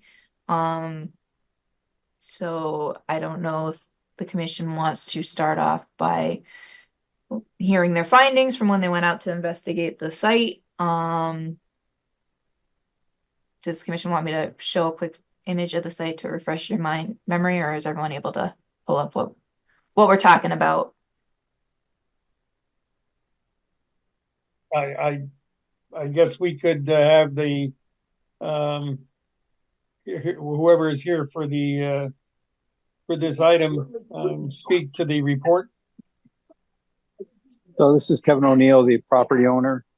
We did submit the fill material soil analysis as well as sampling of the water, and then you all have the report. The conclusion was that there was no impact from the soil to the water. And then we do have Matt here to speak about what the material was below what we filled. That would be helpful, I think. Thanks, Kevin. Matt, for the record, Matt Davison, Davison Environmental, professional soil scientist, professional wetland scientist, certified professional in erosion and sediment control, and a Connecticut forester. I was on the site on March 14th with Jim Preddy from Criscolo Engineering and Kevin. And I looked around the site. What I was trying to do while I was there was determine if any of the fill material had been deposited on wetlands, or if there was wetland filling related to the material that was brought in. So what we did is Kevin had a small machine on site. So we excavated a pit about 10 feet off the fill on the, I believe it's the east side, where the water course runs alongside of the fill. We were about 10 feet back into the fill. And what I found when we excavated was that below the fill, I was directly into a clay layer of soil, essentially reduced, the soil matrix color was reduced, indicating anaerobic conditions. What threw me off and why we didn't do any more beyond that, other than what we're doing now is we're looking at some historic aerials. I have someone pulling up some historic aerials. But what threw me off is the soil colors. There was no soil profile there, so it wasn't your typical fill to A horizon to B horizon to glade parent material. It was right into the parent material. And the other thing that threw me off was the color of the glay was what I would typically. It was also a silt to clay loam, and the color of the glay was what I would typically see in a tidal system. It tends to have almost a bluish or a greenish hue, nothing like what you would anticipate in an inland wetland, at least if you're digging down to an auger depth. What I suspect happened on that site historically, although I don't have any evidence to verify it now, is that there may have been wetland fill brought in years ago. It may have been like dredging spoils. It looks to me like the bottom of a Westbrook mucky peat soil type. So we are kind of at a point, and I'll say, looking at the old aerials, clearly there have been cars parked there for a long period of time. And certainly if you have a soil color that is indicating inundation, permanent inundation and glaying at that level, you wouldn't be able to drive anything on there. So it's not matching what a natural condition. So I think at this point, and one of the reasons I'm on tonight is to I think try to get some direction here. You know, what I don't want to do, honestly, is tear apart the whole site, especially if that is the case, that it was just old dredging spoils that are brought in. So I don't know what the next step is, if it's to present some historic aerials and potentially do a little more digging to see what's happened on the site historically. We could look at potentially doing, you know, there's probably things you can do there from a wetland standpoint that would make the site better. A more robust buffer. I think working the grades a little differently and ensuring that there's certainly some low spots and there's certainly some places where stormwater can drain off and into particularly the swale that runs through the middle there. So there's certainly some things you can do that make the site better. And I don't know if that's a direction the commission would want to go in, as opposed to sort of doing a forensic analysis of what may have happened there in the past and trying to recreate something that existed there 100 years ago, which to me seems a little bit, you know, not a little bit excessive. But this is Commissioner Vassman. At what depth did you hit that layer? You said you were 10 feet off. How far down did you have to go? it was just below the fill, so I can't recall. I have pictures and some notes. It was less than 2 feet, I think. But like I said, it was immediately into that clay layer, which is right away suspect for me.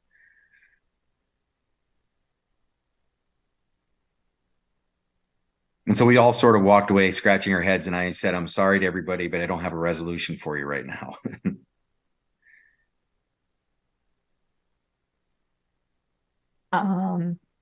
The expectation, this Commissioner Bassman, the expectation is what if you were to commence more digging? Do you suspect you'd find that throughout the area, or I'm worried that would you be surprised if you found that throughout the area? I'm actually expecting that I would see that throughout that area now.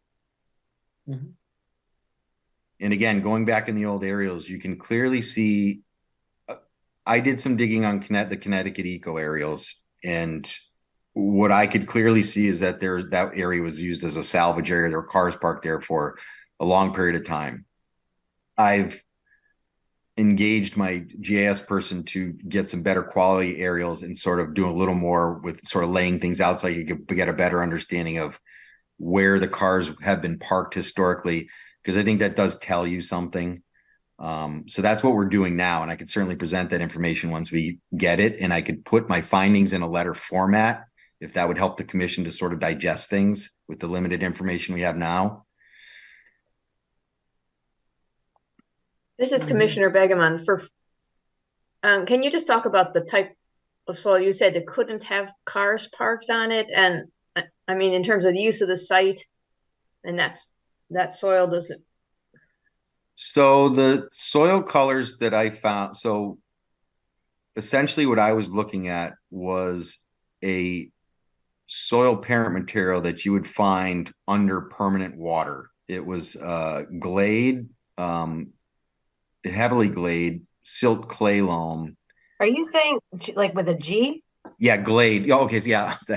So for soil scientists, when we look at whether or not something is a wetland, when you say glade soil, that's indicative of reducing conditions in that light gray color that you see. It's essentially reduced iron. So when we use our soil color book to identify whether or not we have reducing conditions, if you're on the glade, you would, if you are clearly in a wetland, you're on the glade page, and it's and all the colors are like a light grayish color. Glade soils are soils where the iron's been converted from Fe3 to Fe2. It's reduced, and you lose that rusty color, and you get essentially a grayish color. But again, it's indicative of reducing conditions. So it's indicative of a soil type that's underwater. This is Commissioner Goklowski. In one of the reports, I seem to recall that there was a water test done with the water that was coming onto the property, but the water that was leaving the property was cleaner than it was when it was coming into the property. Now, could you explain, does that say that the soil on the property currently is probably a little better than the soil that's on the outside of the property? I kind of find it hard to believe if the soil is on that land is contaminated, the water runoff would be more contaminated than coming in. That was more the iron quantity, and clearly the iron has been absorbed as it passed through the property, and to the area that we where the runoff is in the middle of the site that intersects into that. That demonstrated that the iron quantity coming into the property was higher than the iron quantity leaving the property.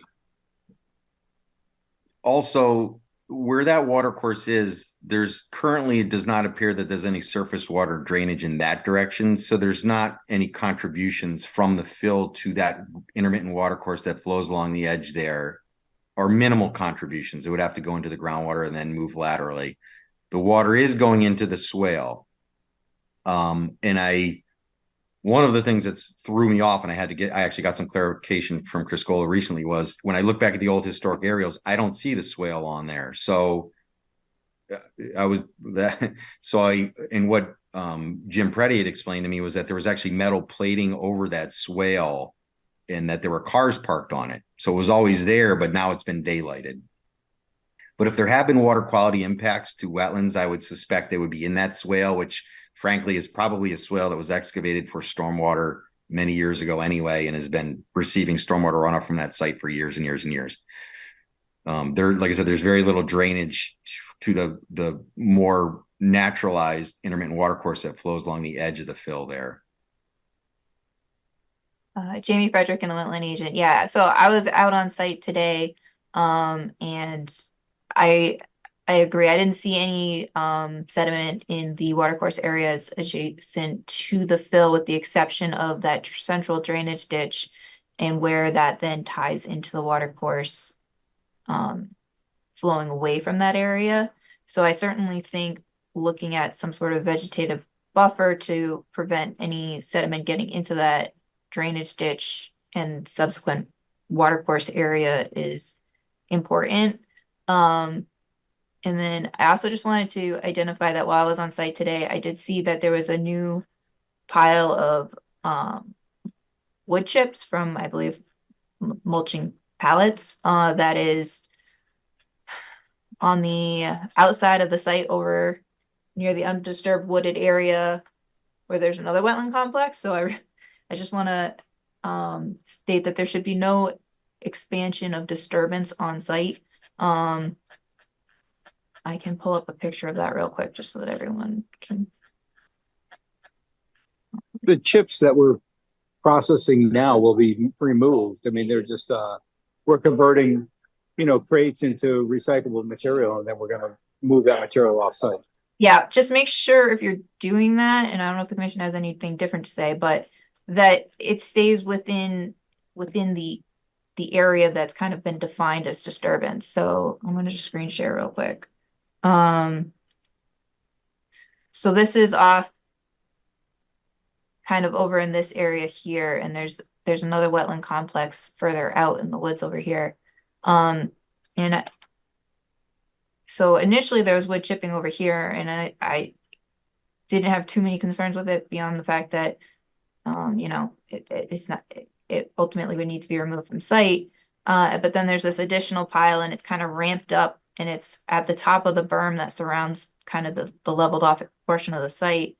And it's to the point where, it's significantly burying some of the trees, and where the pile, if it keeps getting built and ramped up, it's going to start spilling this way, and there's wetland area right here. So I guess my initial response would be to keep that activity well within, the flat leveled portion of the site, because I'm not sure why they were pushed where they were pushed.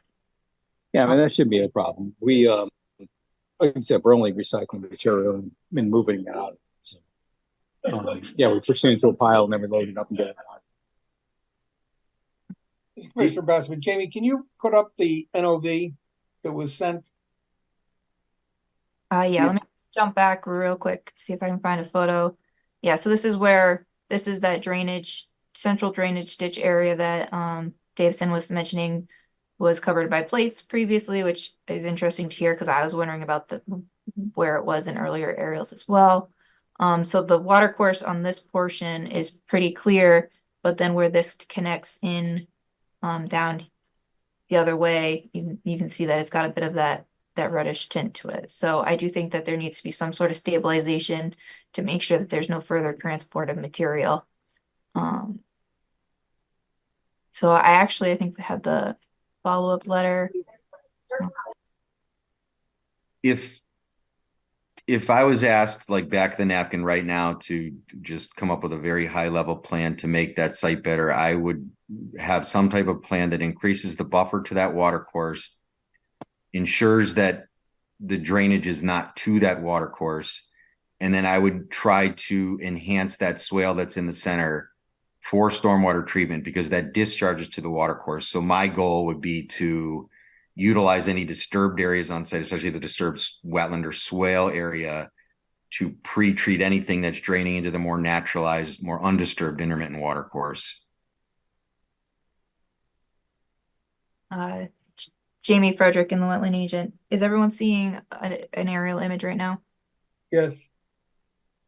So recently I've had access to some additional aerials, so I thought that this might be helpful for the commission to view. This is Wednesday, August 24th, 2022, and what the site looked like.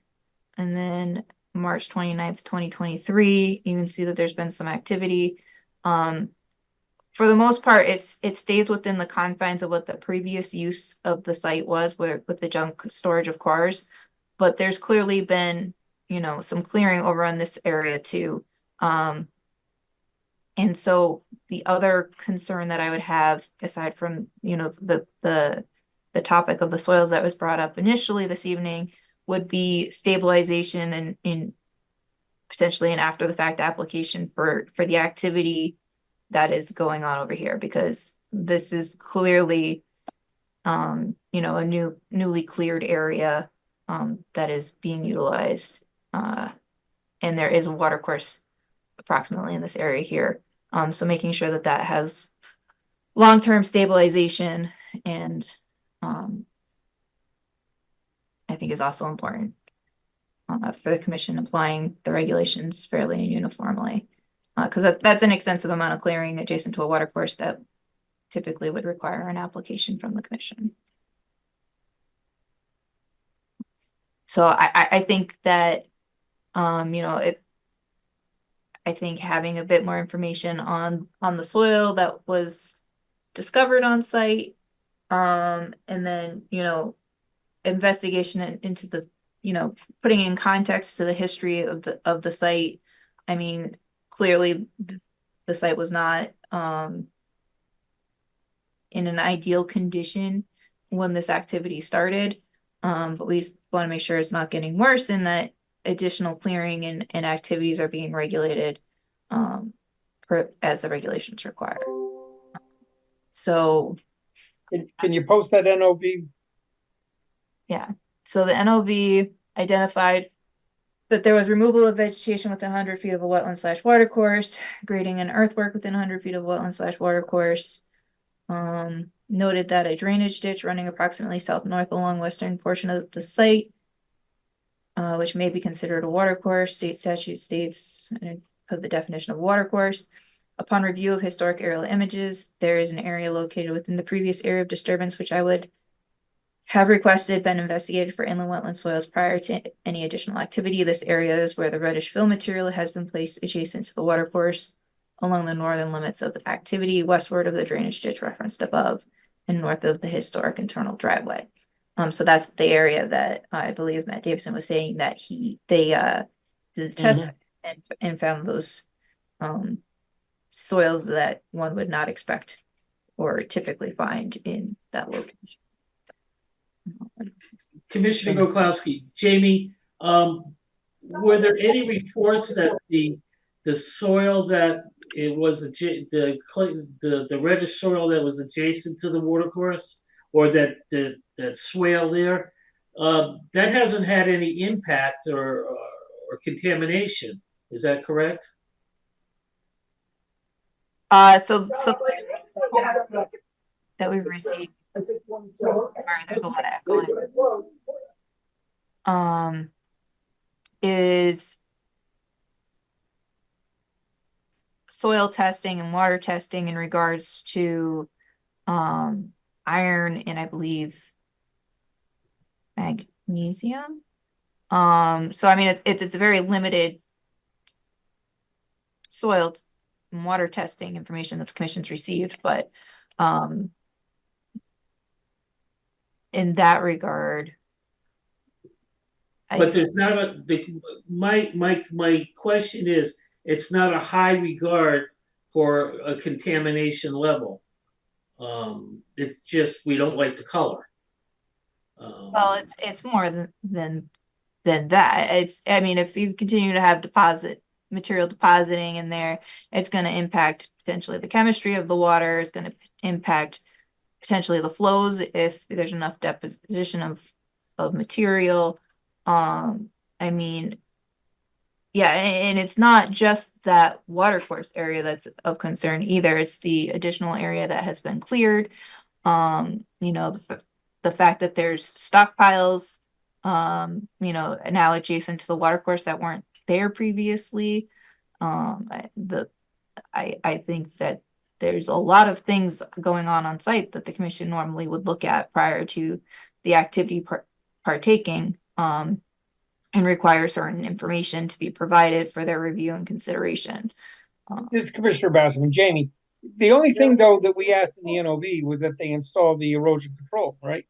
Yeah, so initially the only thing that was requested that they install erosion controls, which has been completed, and then subsequently they came to another meeting and they were requested to do the soil testing, which we were just discussing, and then also have a wetland scientist complete a report. And let me see, I don't think that's, yeah, let me look at the follow-up letter.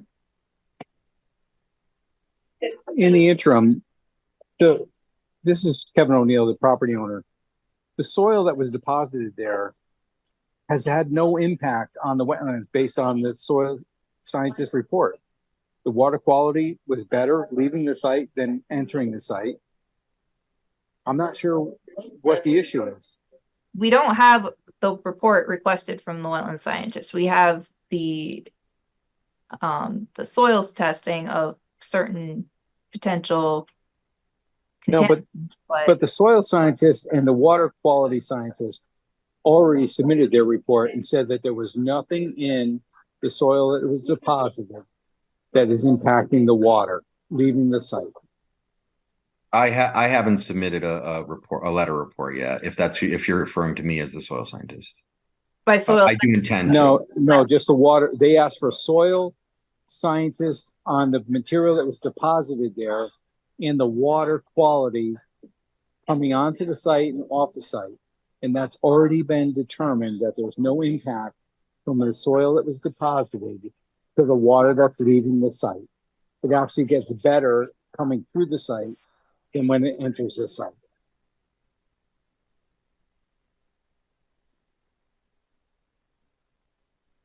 This is Commissioner Basman. Jamie, you take issue with A, did you receive the report? So there were two things that were requested. The commission requested soil testing of the fill material that was brought in. We've received that. The commission also wanted a soil scientist, meaning a wetland scientist, to complete an inspection of the site, identify any on-site wetlands or water courses, whether there was any direct impact to wetlands or water courses, whether any restoration work needed to occur. And I'm trying to find where that was corresponded. There was actually three things requested. It was the soil that was brought on site, what was the composition of it, and would it affect the wetlands? The second thing was the water that was entering the site and leaving the site. And the third was the soil testing of below what was filled. And that's what Matt is referring to. He hasn't submitted a report, but the other two items have already been submitted. He's right. The commission also had requested information on how the water flows through the site. That actually was addressed as well. And it clearly flows the way it's, goes from north to south. And that was also in Ms. Muniz' report.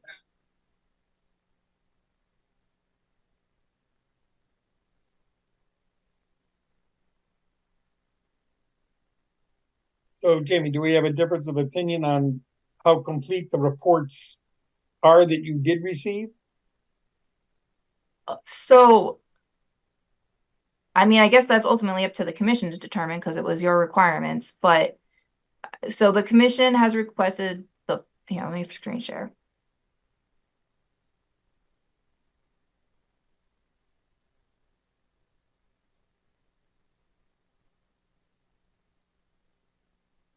The commission has requested that the information outlined below be submitted for review at the March 14th, 2024 meeting, and that the soil scientist be present at the meeting to address any questions that the commission may have. The information requested includes wetland/water courses investigation. We have not received that. And impact assessment. Identification of on-site resources and impacts to those resources from recent activities. Map of hydrological flow, explanation of how the features on-site are hydrologically connected, testing of the soil material placed predominantly in the northwest corner of the site activity. So we've received number 3. I would argue we've not received 1 and 2. That's not true, Jamie, because Paul showed in his map which direction the water was flowing based on the way it was entering the site.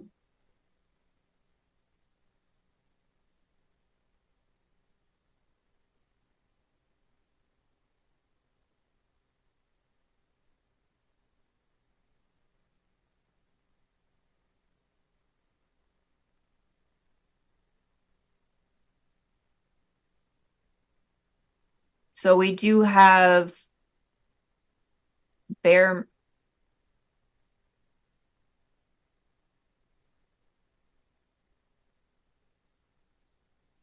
Is this what you're referring to, Kevin? I can't see what you're showing, but all I know is this report had a diagram on it, showed which way the water was flowing. And his conclusion was that nothing that was filled in that site was impacting the water. And the conclusion, you all have the report. So it's not like I'm making it up. You can all read it. At the end of his conclusion was there was nothing in that site that we brought in that was impacting the wetlands.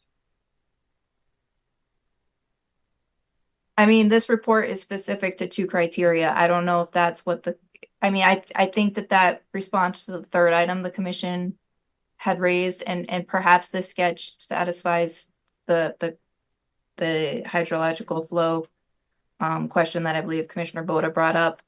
It's only a small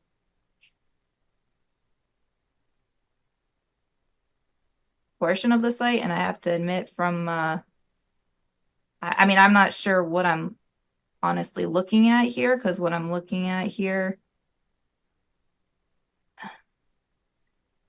okay.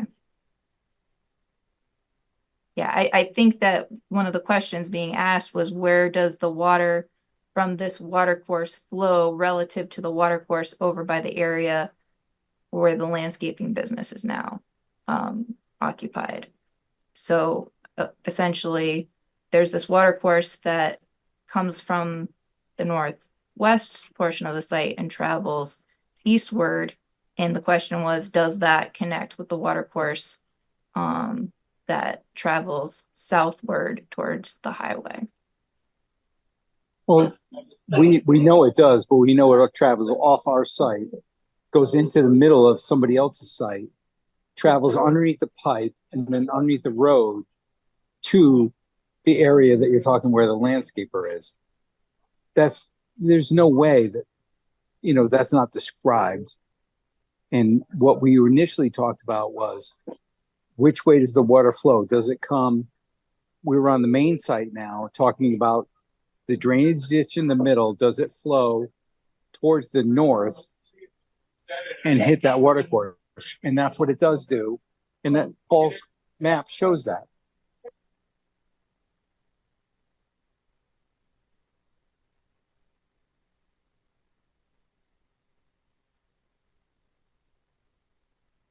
Yeah, I'll defer to the commission on that one. It might be satisfactory. I would still say that we don't have that wetlands investigation, and we don't have something addressing the wetland/watercourse impacts. And Matt Davison, I think, did touch on, he said off the top of his head, the way that the drainage is flowing. There, could be some, I don't want to paraphrase incorrectly, but some buffer plantings that could help reduce impacts to the watercourse area.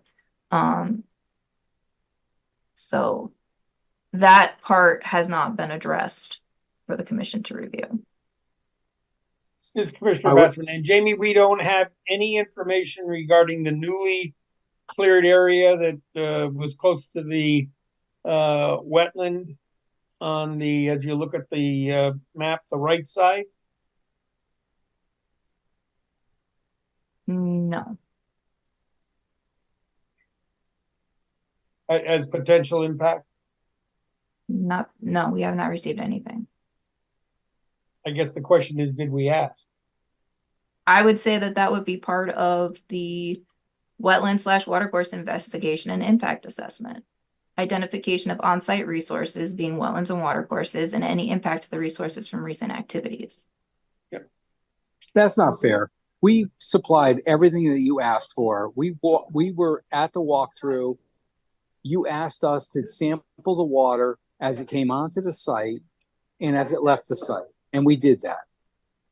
As far as the impacted site where the clearing was done down below, originally had asked for silt fencing to be put up and everything else. Nobody ever asked us to sample any water down there. That's unfair to keep dragging this further along. We're not. As far as the wetland survey, Matt already described, he will submit a report if you want it. He recommended that we plant grass along the edges of the swale, which we did. It's unfair to keep dragging this along and asking for simple things this way and that way. If you have a cumulative list, you should have submitted already, but you haven't. Mr. O'Neill, listen, Mr. No, O'Neill. no, I'm sorry. No. I was so there. I'm gonna interrupt you for a moment. That is my prerogative. So, listen, we're trying very hard to work with you. You did not do this ahead of time. We are playing catch up. We're trying to make heads or tails. I'm looking at this report that has been submitted. I'm trying to see how it demonstrates hydrological flow. These are things that can be avoided when you do applications ahead of time instead of. So I understand your frustration, and it's important that you also recognize that doing this on the other side, this could have been avoided by coming ahead with an application instead of doing all of this work and then getting upset because we're trying to play catch up. So I would ask you to keep that in mind. I understand. As you're speaking to our staff person who's trying to make sure that everything is done just right. It's 9:15. Everybody tends to get a little short-tempered, so I would like you to keep that in mind that we are trying to play catch up. And this is an unusual situation. It's a significant amount of clearing, and without a permit. So please temper yourself. I understand that, Commissioner Basserman. I would like also to, Boda, I'm sorry. I would also like to say that you also witnessed that there's tires and all kinds of debris in this ditch. And now all of a sudden we're trying to make this a pristine water course, which it's not ever going to be. It flows off my site to somebody else's site and comes back to me. There's trash on all sides. I've been extremely accommodating. I'm willing to do whatever I need to do to make this problem issue go away. But the clearing was minimal clearing. We're talking about low underbrush. There was no significant trees cleared or anything like that. All the aerials show that there was nothing significant there cleared. So I understand where you're coming from. I understand the time constraint. I understand how the staff has done a great job here. However, this needs to come to a conclusion. It can't be just an ongoing. We've been at this 6 months now. It's not fair. Well, this is Commissioner Bassman. What you might consider insignificant clearing may not be the same purview that this commission has. So Commissioner Bassman, I understand, except that you walked the site, you personally were there. Yep. You saw it was cleared. You saw extensive debris that I never put there that's still in those areas. And I'm not mandated to move those debris. I'd love to move them and clear it all out and make it a better thing. But I'm not mandated to do that. And so now we're making a big deal out of a lot of things that don't pertain. So let's be, proactive. I'm tired of being in a defensive position here. I'm a good citizen. I own tons of property in Branford. I'm a significant taxpayer, and I'm tired of being run through this ringer here. Come up with something clear and concise that you want me to do that I haven't done. I've already done. You asked me to submit a water sample survey, a soil sample, the wetlands, what was below what I filled. You've already heard from Matt that there was nothing there that I impacted. So where are we going here? This is Commissioner Bassman again. If all of that stuff was done as part of an application, all right, we'd be at this from square one. But it wasn't. But the same things that we're asking for now is what we would have asked for if it were an application. So you're not... Commissioner Bastian, you were there. You saw tires and everything in the water course. That's not even on my property going into this thing. Why are we talking about this? I'm not talking about tires. There's there's impacts on your property, not just the tires that are not on your property. There's impacts that clearly existed prior to this occurrence. And That is not what we're discussing because yes, we understand it was an existing condition. There clearly have been new activities that have occurred, and it is within the commission's purview to review those activities per their regulations for any additional impacts to wetlands and watercourses. There's been significant amount of material moved adjacent to the edges of watercourses, and I think the commission was very lax in the approach they've taken. This is a notice of violation. The commission has requested that you get a soil scientist out there to make a recommendation of how this can be remedied. They're leaving it very open-ended, and they're just looking for something that they can review relative to their purview to address the activity that has happened, not what has historically been going on. They're not looking for you to fix the previous use of the site. They want to identify and have an understanding of how the site is going to be used, be confident that there's going to be no further impact to wetlands and watercourses, that there has been no impact to wetlands and watercourses, and that there's stabilization of soils adjacent to wetland and watercourse areas. So, I mean, you certainly have taken a lot of good steps in getting this resolved, and I think we're all kind of frustrated because this has been going on for a while, and there is a lot of unknown things with this site. And I think the main thing is having the soil scientists complete the investigation. I understand that, you know, it kind of got some unexpected results, so it's going to take a bit longer potentially.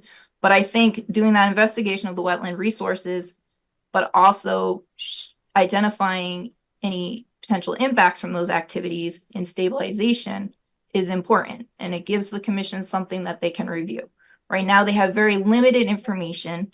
They do have some of the information that has been requested, and you have installed erosion controls, but that's a temporary solution, and we need a long-term solution.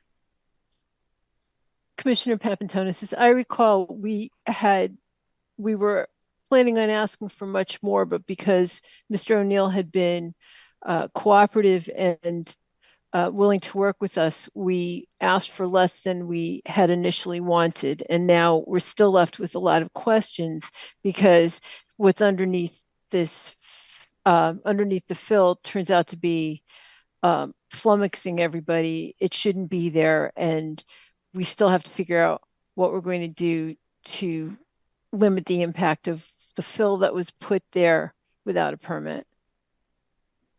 This is Commissioner Goklowski. Was that fill put there prior, or when was that fill put there? I mean, is it the property owners? Did he put that fill there?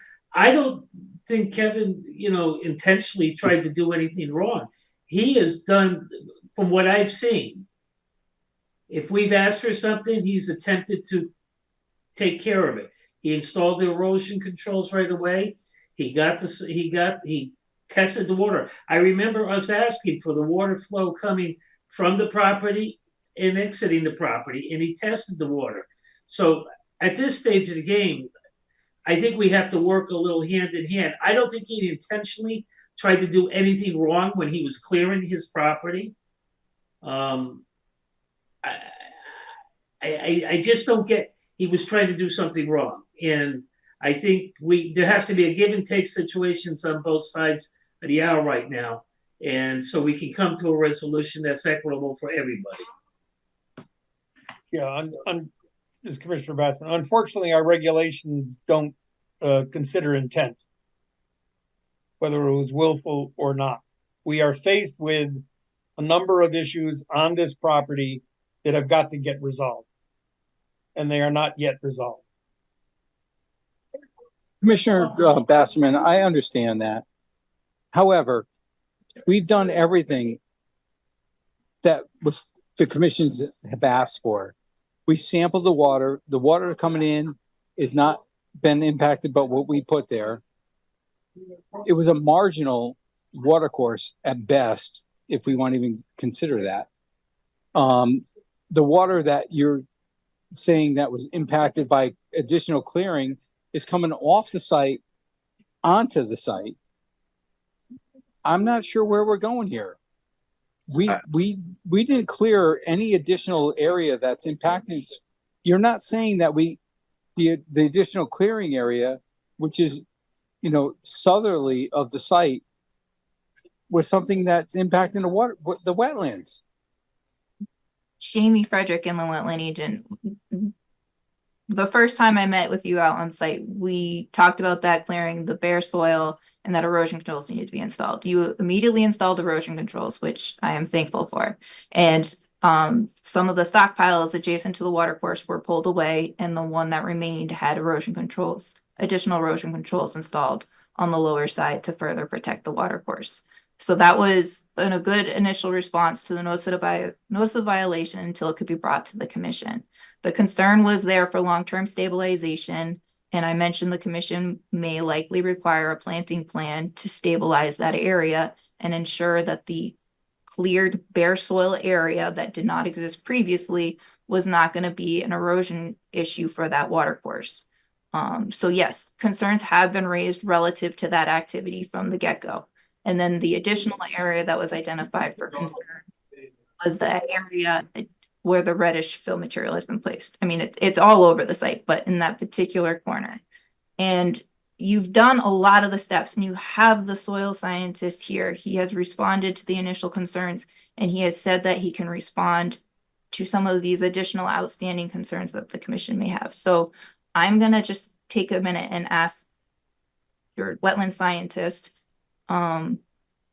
what kind of time frame would he think he would need to respond to these additional concerns that are being discussed? And does he have any concerns or questions regarding these concerns that are being discussed? I'd like to stop that first. I understand what you're saying, Jamie. And yes, we have and will continue to be the most accommodating we can.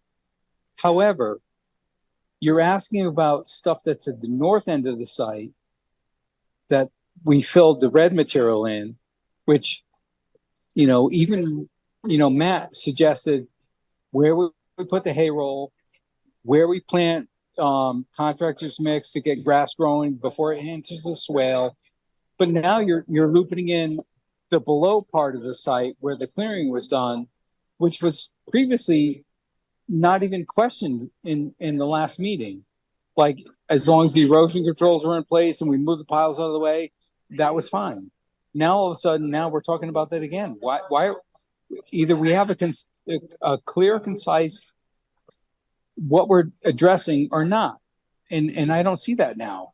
I thought the below site information was all handled because we put erosion controls in place where the piles were. We moved the piles away from the water course, and I thought we're now only addressing stuff on the north end of the site.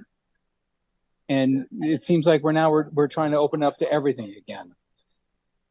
Jamie Frederick, and wetland agent. I don't think that the west or eastern portion of the site was ever taken off the table as being an area of concern. And additionally, when I went out today, there was another pile of material placed near the edge of the top of the bank to the watercourse. So I definitely think there needs to be something to address the long-term stabilization and making sure that there's no additional activity that the commission should be regulating occurring without review by the commission. So this is Commissioner Boda.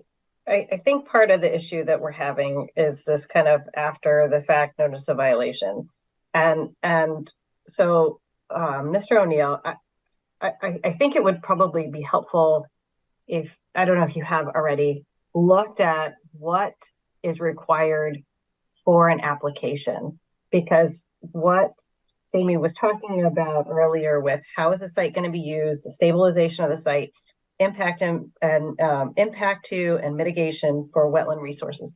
Those are all things that when anything comes before us, we need to, whether that was enumerated at the last meeting or not, like those are the standard pieces that we need when dealing with a wetland issue. I don't know if the intent is an after the fact application, and maybe that would simplify things. It will not make it faster, but it will perhaps help you kind of understand that it's, you know, whether we say wetland A or wetland B, or we're only talking about wetland A, the regulations we are responsible for making sure that all wetlands and water courses are protected within the town of Branford.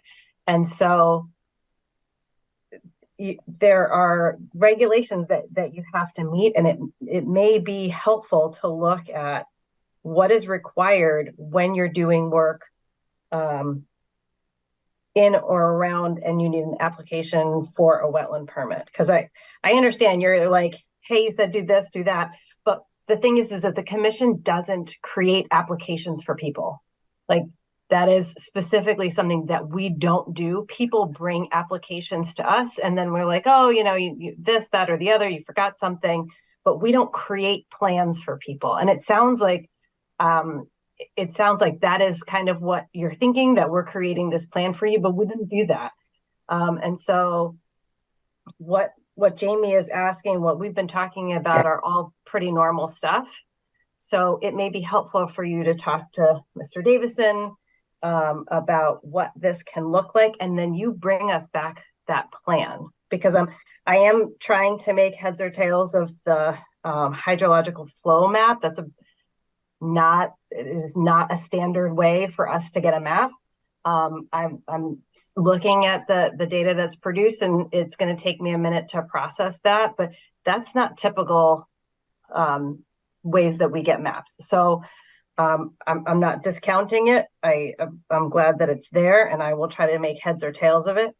But I would say that it would make sense for you to connect to with Mr. Davison about the impact and mitigation plan. And also maybe just have look at what is required for an application, because it may be that you're wanting us to make a plan for you and we don't do that, which is probably why you're frustrated and we're frustrated, because we're doing stuff that we can do. This is Commissioner Goklowski. I think at this stage of the game, I don't think Mr. O'Neill intended to think that, I don't think he realized that he was in violation of anything by doing work on his own property. And I think that's probably where the frustration level is, because I know our frustration level too. And I'm not saying to do any passing or, just close your eyes, but I think we have to understand that he probably didn't realize that he was doing something wrong. Because actually he's cleaned up the property considerably, considering what it used to look like. So we have to take that in consideration too. But he went through great costs to clean up the property. So I think what we have to do is, we don't like to work hand in hand with a property owner or tell him how to go through the process. But I think he didn't intend to do anything wrong, and we have to look at it that way as well. This is Commissioner Papantonis. Problem is that there's a legal maxim: ignorance of the law is no excuse, and we still have to follow the regulations. We're bound by the law. We don't have a choice. This is Commissioner Begeman. This is we're still working under notice of violation. Correct? A cease and correct, would that offer us and the property owner any more clarity, or would that help this situation? It would mean that they can't use the land until everything is corrected, correct? Is that right? Jamie Frederick, and the wetland agent. Yeah, cease and correct. Yeah, that would, unless the commission outlined that specific activity could be ongoing. Usually that activity is restricted to a maintenance of erosion controls. I don't know, given the fact that, the commission has taken this amount of time to try and work with the property owner, that moving to a cease and correct order is warranted, unless, unless the commission feels that more information is needed and the owner is not willing to provide it. Then I think the appropriate thing would be a cease and correct, so that way he's noticed and made aware of what could happen if he doesn't comply. I think this is kind of blown out of proportion a little bit. As Commissioner Boda pointed out, it is late. It sounds like Matt Davison and the owner have already talked about a lot of the things that the commission is asking for in that first point that I feel has not been addressed. So I think that discussion has already by and large occurred, and it's a matter of documenting it for the commission to review and process. Whether the commission requires an after the fact permit for this, I think in the sense of what the owner was saying about this, morphing as we slowly get more and more information, I think that that's something the commission should try and address this evening. So that way the owner knows if that's a requirement or if this is something that can be addressed in light of the fact that while there has been some additional activity that should have been permitted, there has also been some benefits to the site, arguably by the removal of the junk material on site. I don't know if that's a compromise the commission is willing to make, but I think that direction is owed to the property owner.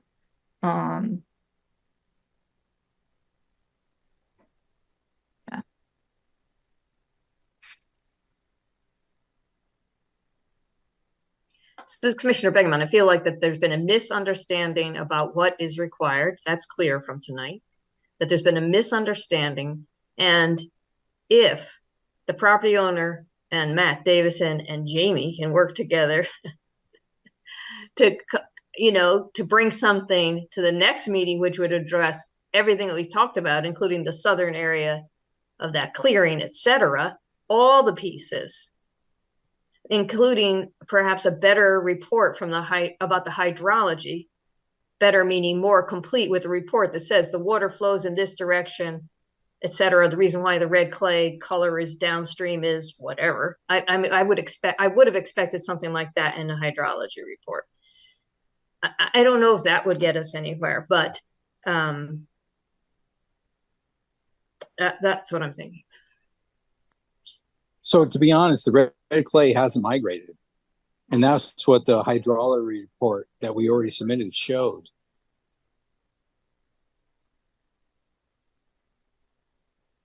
Is Commissioner Bassman, I guess, Mr. Are you willing to pull together with Matt's help a report that addresses both areas, both the northern area and southern area, and submit that for Jamie's review so that we can post it on next meeting's agenda for discussion, which I guess would be 2 weeks from now? I am absolutely, willing to do that. I just think that this morphed. We weren't talking about the southern portion. We were only talking about the northern portion. And now we want to lump them together. I'm fine with it. I just need clear direction as to what you're asking for. I think Commissioner Begeman did a good job of indicating what would be needed in that report.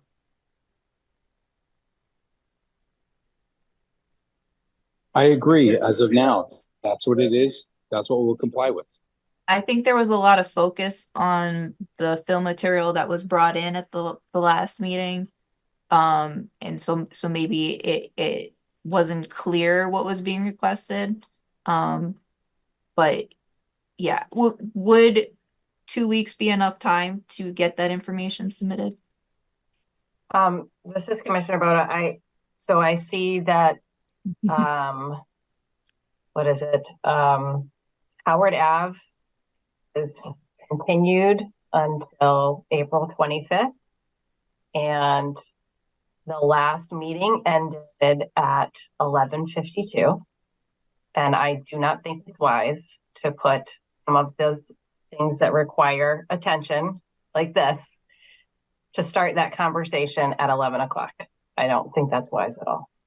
So I would say move it to, and Mr. O'Neill, I'm sure you do not want to sit through that. I don't want to sit through it, but I'm sure you do not want to sit through that public hearing. So I would say May 9th.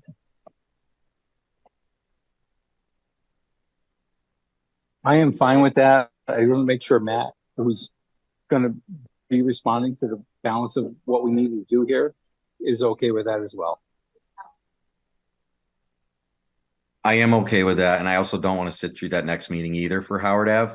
And I'll also say that I do think there's a significant opportunity for improvement here, given this property's history and what's there now.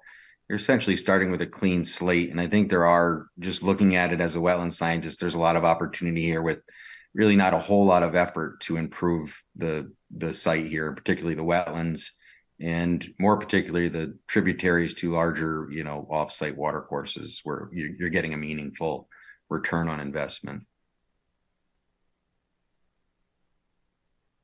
Those are good words. So we agree, we push it off to May 9th for that opportunity to discuss this property again. All right, ideally with the report submitted by like May 2nd, so we can get it distributed to the commissioners beforehand. I will do that, Jamie. Thank you, guys. Other business. 1151 West Main Street. Bank, grocery store, associated site improvements, mitigation area. We're keep talking about this request to modify the plan. Jamie, what's going on here? Jamie Frederick and the wetland agent. So we've received some additional insight on the mitigation area and how it functions. I've received a revised plan that kind of addresses the area of the mitigation per discussion at the last meeting where this was discussed. I've not gotten written responses in regards to the questions that were raised. However, we do have, I believe, both project engineer and soil scientist present, so hopefully they can address any outstanding concerns or comments. And so yeah, essentially there was wetland mitigation area. A portion of it was identified not to have the intended hydrology. Somewhat recently, the soil scientist went on site and made some observations. So I'll let him speak to those. I think some of the questions I have is in regards to the original construction sequence and the proposed work. What extent of activity is being proposed versus assumed to be completed. And I will hand it over from there. Let me know if you want me to screen share anything or if you would find it easier to screen share to be able to point.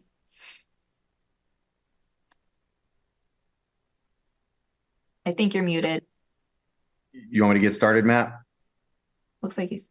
Yeah. So for the record, Matt Davison, professional wetland scientist, professional soil scientist, Davison Environmental in Guilford, Connecticut. I want to, just for the record, be clear here that I am not under contract to work on this site. I have not been under contract to work on this site for years. So I'm here just as a citizen with some knowledge of this area and having seen it intermittently over the course of several years since it was constructed.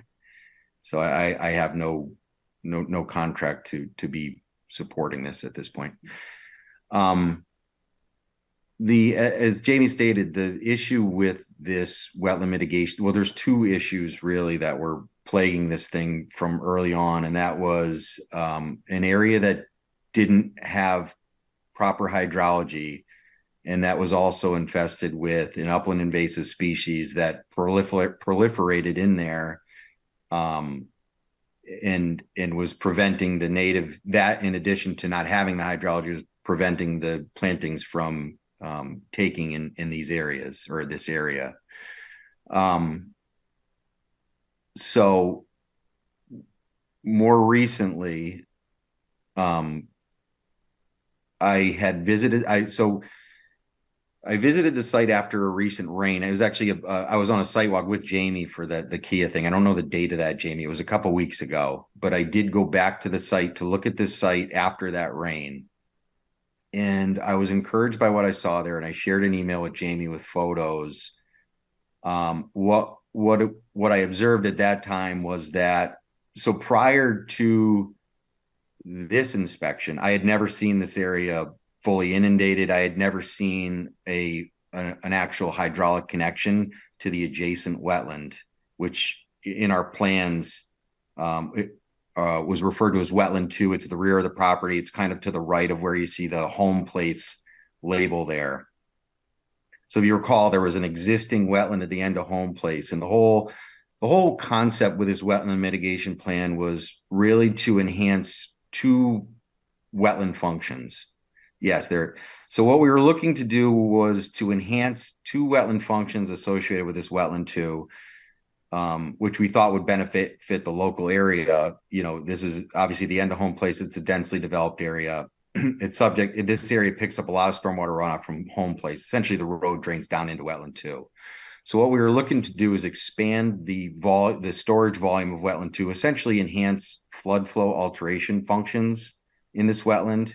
And we were also looking to enhance water quality functions by virtue of, if wetland two floods into this creation area and it's densely vegetated with emergent vegetation, it's essentially, you know, attenuating pollutants, et cetera. And up until recent, we hadn't seen that happen. We had proper hydrology within a portion of the wetland, but not throughout. And I had never observed a hydraulic connection to this area from wetland two.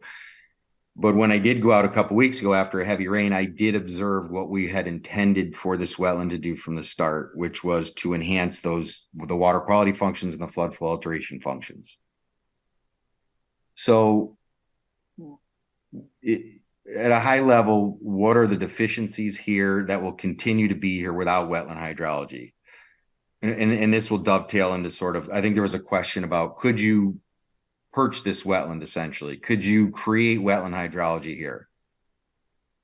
My answer to that would be no. You'd actually be reducing the functions that you're looking to enhance here by doing that, because you would essentially reduce the capacity of the flood flow alteration functions because you're inhibiting infiltration. You would also be inhibiting water quality functions, because if you're inundating the wetland, you know, for a long period of time, you're not getting the vegetation to water interaction that you would ideally want with a lower volume or a lower depth wetland where it's flooding in and interacting with the emergent vegetation. Where the wetland would be without the wetland hydrology, where there is some deficiency, is that without hydric soils also play a role in pollutant attenuation. So they're like sponges and they attenuate pollutants. But what I'll say is that that's a relatively minor component here. I think you're getting more pollutant attenuation by interaction with the dense emergent vegetation. And I think the flood flow alteration function enhancement is meaningful here, given its location in this developed area, sort of wedged between a street and houses and railroad tracks. I think adding a capacity is a good thing. And the other thing that came to mind when I saw this is that clearly we're in a weather pattern here, a climate pattern, however you want to say it, that we are seeing more frequent storms, larger storms, longer duration storms, and this is obviously going to continue. So the fact that I'm seeing this now with these longer duration, heavier rains, I would anticipate that this will continue. It will not be consistent. So that's the other thing where you're kind of losing out a bit. So you're not going to have consistent wetland hydrology here. It's not going to consistently, or at least a portion of it's not going to consistently function like wetland. But it will enhance those wetland functions that we were intending for it to enhance from the start. And I do think those functions are meaningful. You know, some of the things that have been done, you know, since my initial inspections and year one inspections, when I started noticing the invasives, is that and I don't know how much the commission's been brought up to speed on this, but all habitat was brought in. They were treating the mugwort.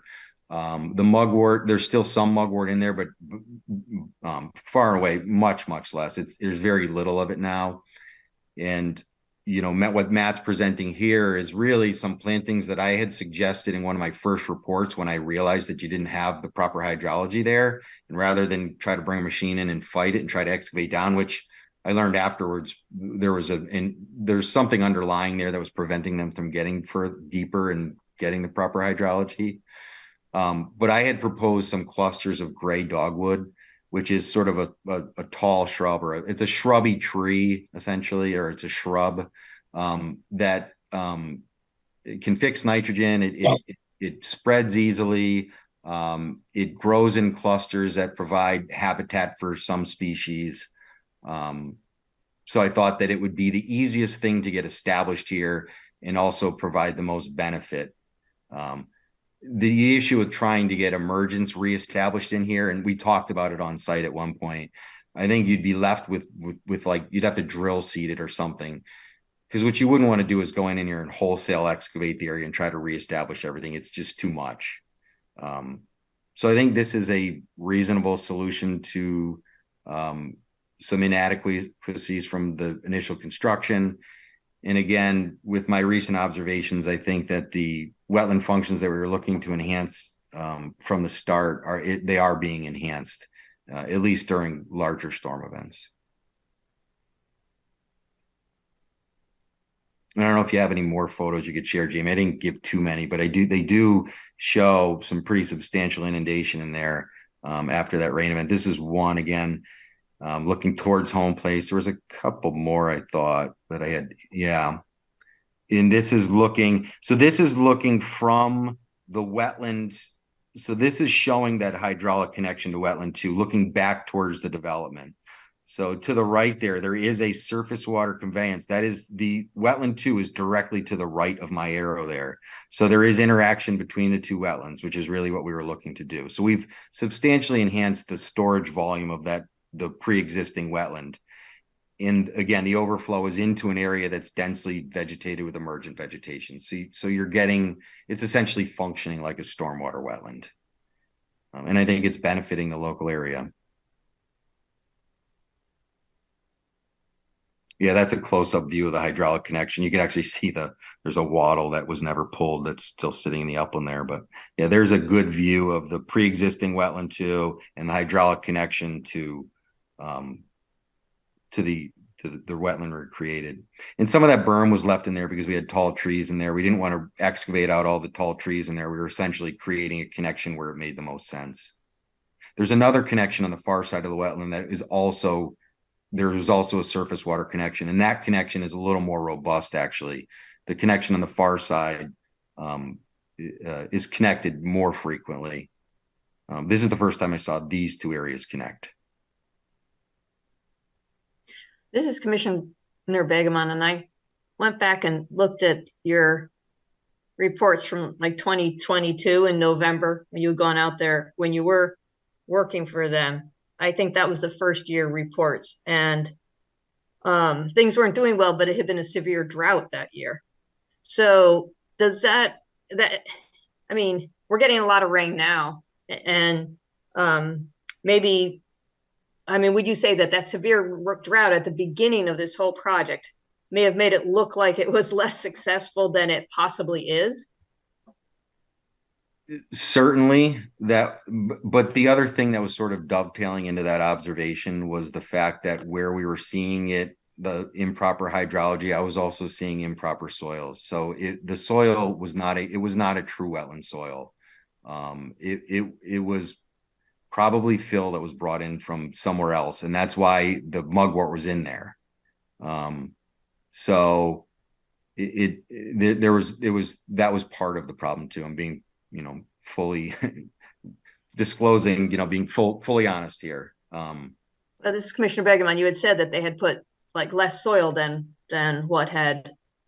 And it didn't have the proper amount of organics. So when you create a wetland soil, you typically call for 12% organics. And what does that look like in a soil? That's very, very organically enriched. So you're looking at essentially a topsoil that's been enriched with compost and probably some leaf compost and leaf mold, and essentially what you find in the bottom of a wetland. Some parts of the wetland had good topsoil, which was supporting the wetland vegetation, in conjunction with the hydrology, but this area was a little higher. And then when you factor in, you had the upland soils too, it was not supporting the wetland vegetation. This is Commissioner Begemon again. So in that case, would it make sense to add better soil, or is it too late for that? The problem then is, so there's a few problems here. One is access, and two, you would actually be making the hydrology worse by adding more material because you're raising the elevation. So you would have to excavate and then put something back. But again, that gets back to when they first created this area. Apparently there was some type of refusal there, or there was something in the ground there. I think Matt knows more than me, but there was some concrete or buried asphalt, something that prevented them to get to the depth that we had anticipated initially.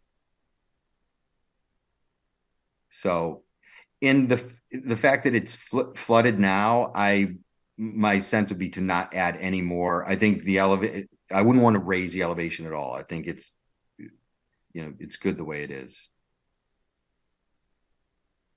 Thank This you. is Commissioner Basserman. So are you basically saying that we're going to see a wetland that waxes and wanes based on the hydrology? It's going to function more like a detention basin, essentially. There are parts of the wetland that are functioning as a wetland. So over towards the development side where it's slightly lower and there's more topsoil, there's legitimate wetland hydrology and wetland plants in there, and there have been for a while. That would be on the left-hand side of the photo here. There's that whole section there going back towards the houses is all supporting wetland vegetation and wetland hydrology, and it's also connecting to wetland 2 down near the houses on the far side there. But the other area to the right there, yes, that area there is not supporting wetland hydrology. And like you said, it would be intermittently flooded, probably in the spring, like we're seeing now, potentially in the fall. But again, when you're trying to enhance flood flow alterations in a developed landscape, that's sort of what you want it to do. You don't want it flooding, people's properties. You don't want it flooding railroad tracks. You don't want it flooding areas that don't usually flood, where it's pulling material out of those areas that you don't want to drain back into the wetland. So this provides the wetland a large area to drain into that's densely vegetated with emergent vegetation and will benefit the existing wetland there. And to add to that, Matt Bruton here from BL Companies. I know Matt Davison wasn't part of the discussion at the last hearing, and I wasn't able to give you guys numbers on the fly. Jamie, if you want to go back to that actual map, the area of wetland creation, I was able to label that correctly. So the area that Matt's pointing at here, that is truly what we intended, was about 12,000 square feet. So that's a little over the 1-to-1 ratio. Obviously, the portion that Matt said is, intermittently successful in the spring and potentially the fall. That's about 7,000. So I know we initially shot for 2-to-1, knowing that obviously there's the abilities for some of it to be less successful. We still have above 1-to-1, which I believe is, Jamie, your regulation in terms of wetland creation. So just wanted to point that out.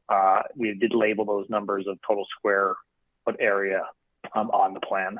And again, the owner of this property isn't the owner that initially permitted this and constructed it. The new owner. That other one is since long and gone. And this new owner does have a sense of responsibility to correct this and add these additional plantings that, as Matt said, will be successful here, given the intermittent nature of the flow. So, and again, it's a good time to plant if the commission deems it fit to put that in there.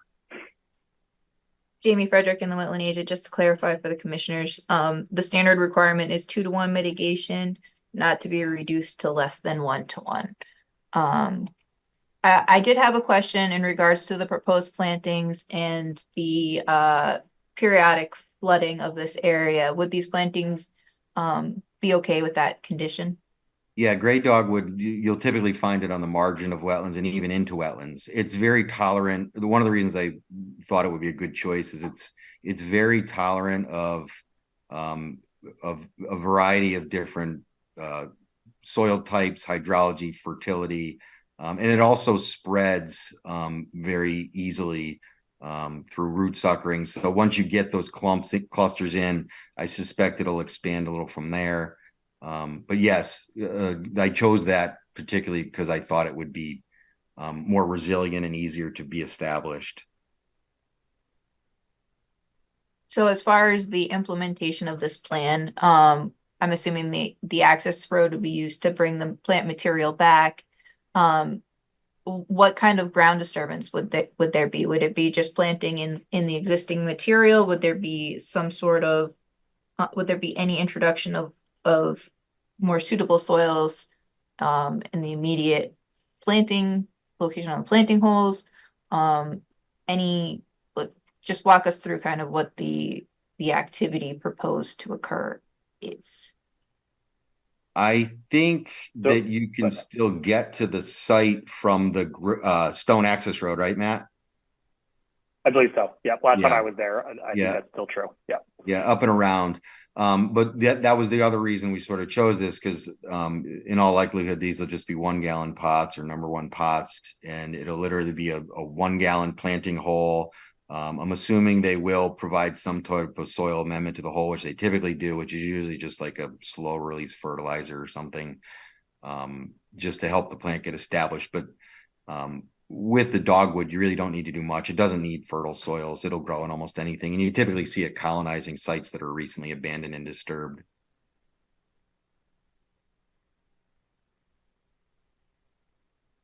So I would envision just handwork. I would envision them bringing the plant material as close as they can to the area, and then just literally walking the shrubs out and laying them out on the ground, and then digging the holes and then putting them in. Is that work that you feel needs to have oversight from a wetland scientist, or something that can be done based off of this drawing? I think it can be done off the drawing. I think you would, want some type of landscape person there to oversee it, and I know BL has landscape people. So, I mean, someone with a landscape background, certainly. It doesn't hurt to lay things out and then have it looked at before they actually put them in the ground. It's not a big cost, and it is helpful. I do find sometimes that when they're laid out by like a regular landscape person that's used to doing commercial sites, it may look a little linear. It may not look natural. So that's usually the only adjustments that I would make with someone in the field, in, just natural clusters, essentially.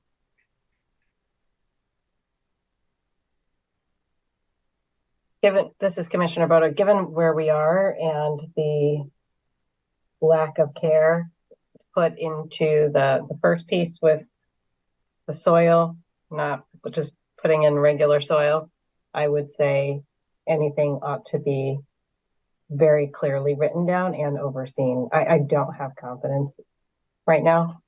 I understand there's a new owner. We're at 1-to-1, and I'm not at all happy about it. So I think everything needs to be clearly written down and followed very carefully and overseen.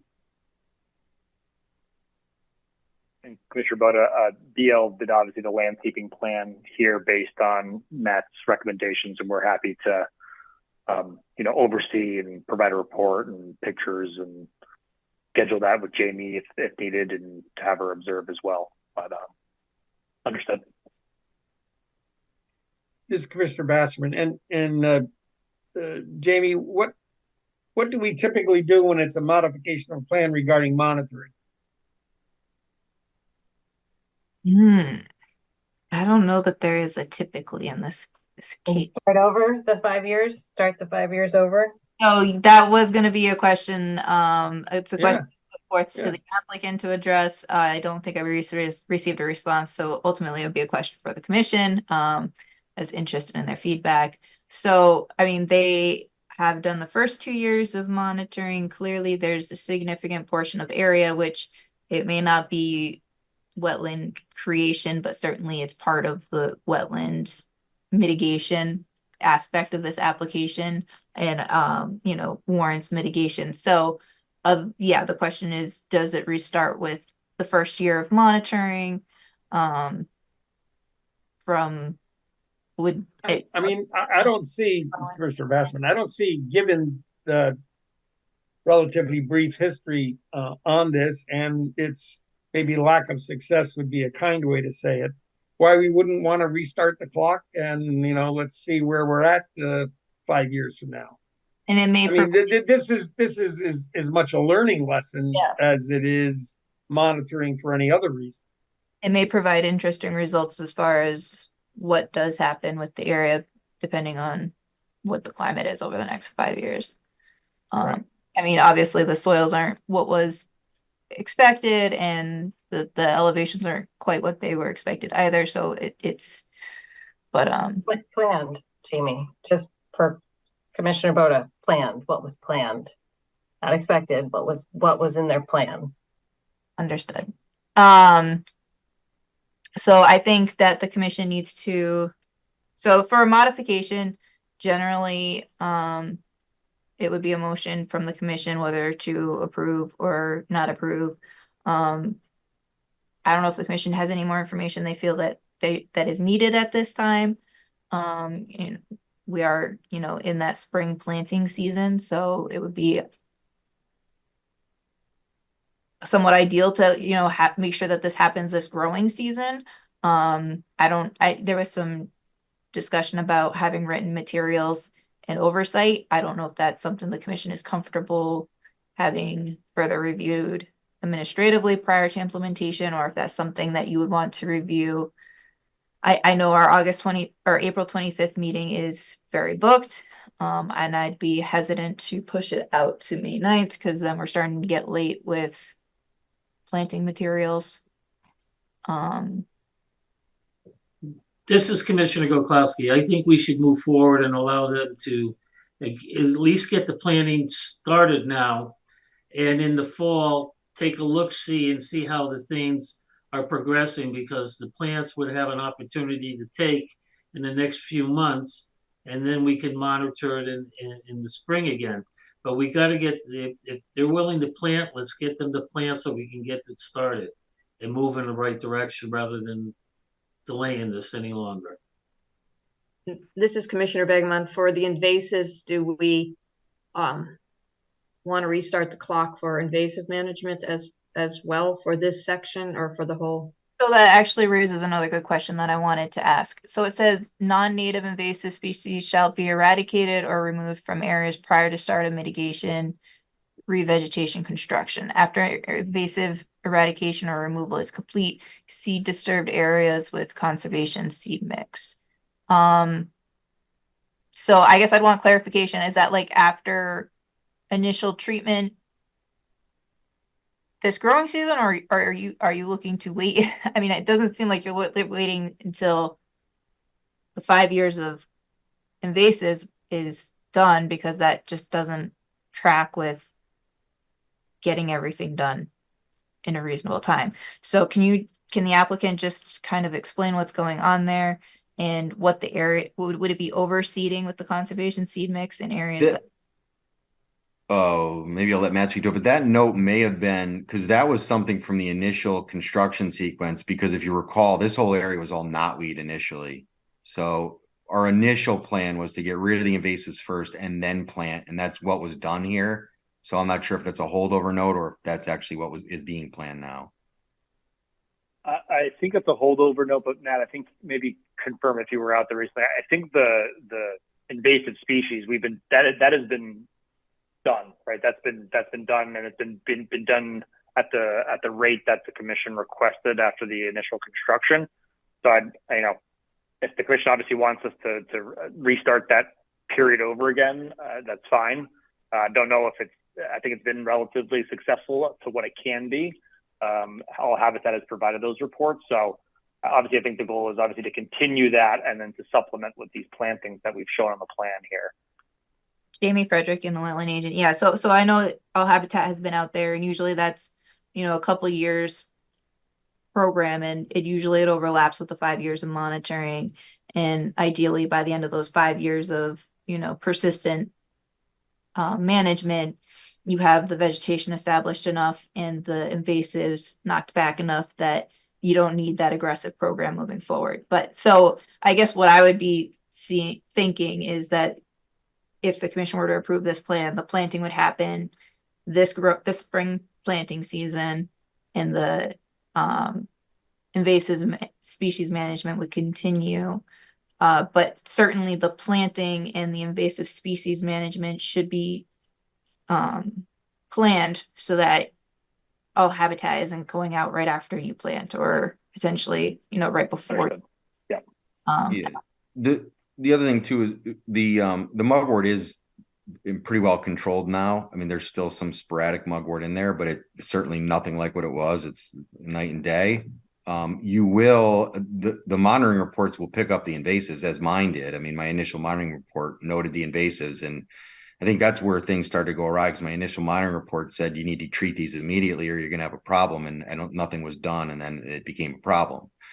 I think it's important, if you're monitoring, to identify those invasives quickly and treat them before they proliferate.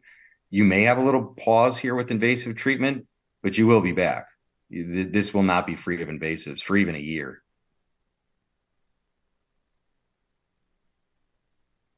But the thing is the high point to that is that after the initial treatments that All Habitat did, the successive treatments become easier and easier. And essentially it'll get to a point where you're in, and we're probably getting close there, where if you're going out every spring, you're literally just spot treating for an hour or so. And you're applying very little herbicide to keep things under control. And ideally, as the native vegetation starts to get established, it becomes even easier. But there will be follow-up treatments. But it'll be important that the monitoring reports capture those invasives early, especially with mugwort, because mugwort proliferates quickly.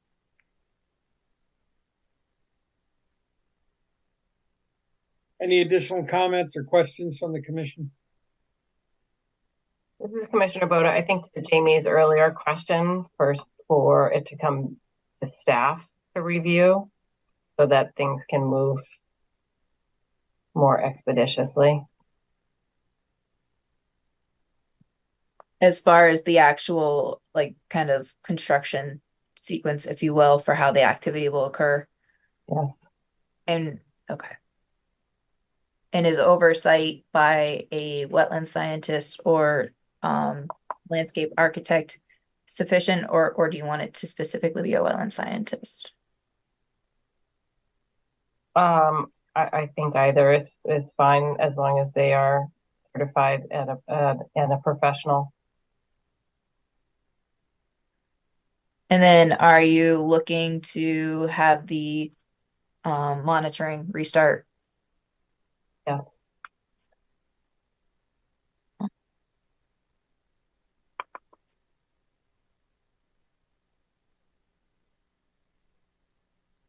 And then monitoring should be done by, again, a wetland scientist or. Yeah, I would say a wetland scientist. Yeah. Like.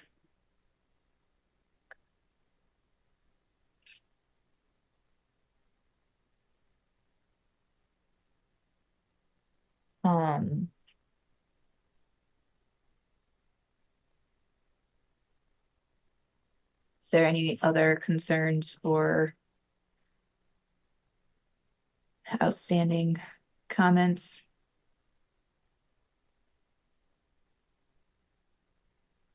This is Commissioner Basserman. I guess the monitoring, was that for both plantings as well as invasives? I think we need to be specific about that, I think, if it is. You mean as far as restarting?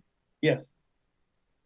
Yeah, I mean, so I think kind of to what Matt Davison was saying, I think both should restart, and it might not be that there needs to be aggressive invasive monitoring that full time period, but the report should be reflecting what's needed, and what's needed should be accomplished.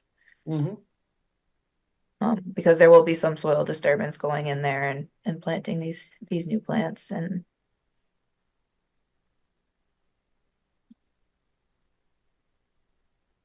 okay, restart monitoring plantings and invasive.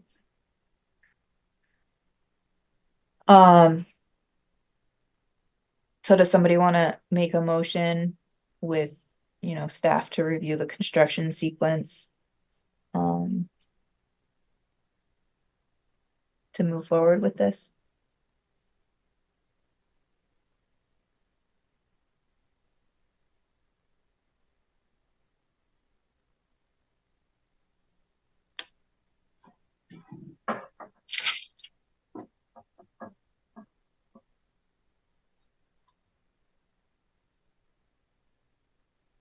Well, I'll make a motion, this is Commissioner Bass, make a motion that 1151 West Main Street, Inland Wetland, 1911-01, that the plan to modify the mitigation area be accepted upon review by the inland wetland staff regarding a construction sequence and the monitoring plan for both plantings and invasives that is part of that modification for a period of 5 years. This is Commissioner Begeman. I second that. Any further discussion? Did I miss anything in that all-inclusive list?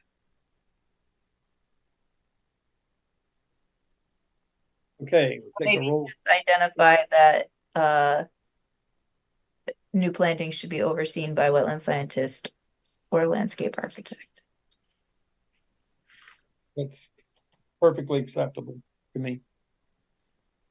Commissioner Begeman accepts that amendment. Okay, take a vote. Commissioner Goklowski, Commissioner Goklowski, aye. Commissioner Begeman, Commissioner Begeman, aye. Commissioner Fanaro, Commissioner Fanaro, aye. Commissioner Boda, Commissioner Boda abstain. Commissioner Armrod, Commissioner Ormrod, aye. Commissioner Papatonis, Commissioner Papantonis abstain. Commissioner Basserman, aye. Okay. And then wetland Thank you very 13, much. and then wetland 130603, 47 Gould Lane. Open space residential development, a request for the release of the bond. Jamie, you've had some conversation with the developer here. Yes, so Jamie Frederick, inland wetland agent. So this is project where the development work has been completed. Monitoring started last year of the plantings. So I'm gonna start by pulling up 1 minute.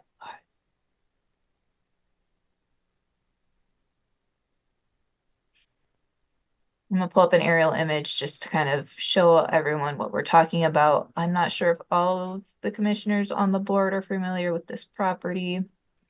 Can you clarify which are we talking about? Which bond are we talking about? So there's only a bond in place for the plantings and monitoring. We do not have an erosion control bond. I think that may have occurred because planning and zoning has an erosion control bond. This predates my time with the department, so the only thing I think is planning and zoning had an erosion control bond, so it was accepted, you know, kind of rather than double dipping, that they would hold that portion of the bond. So let's see.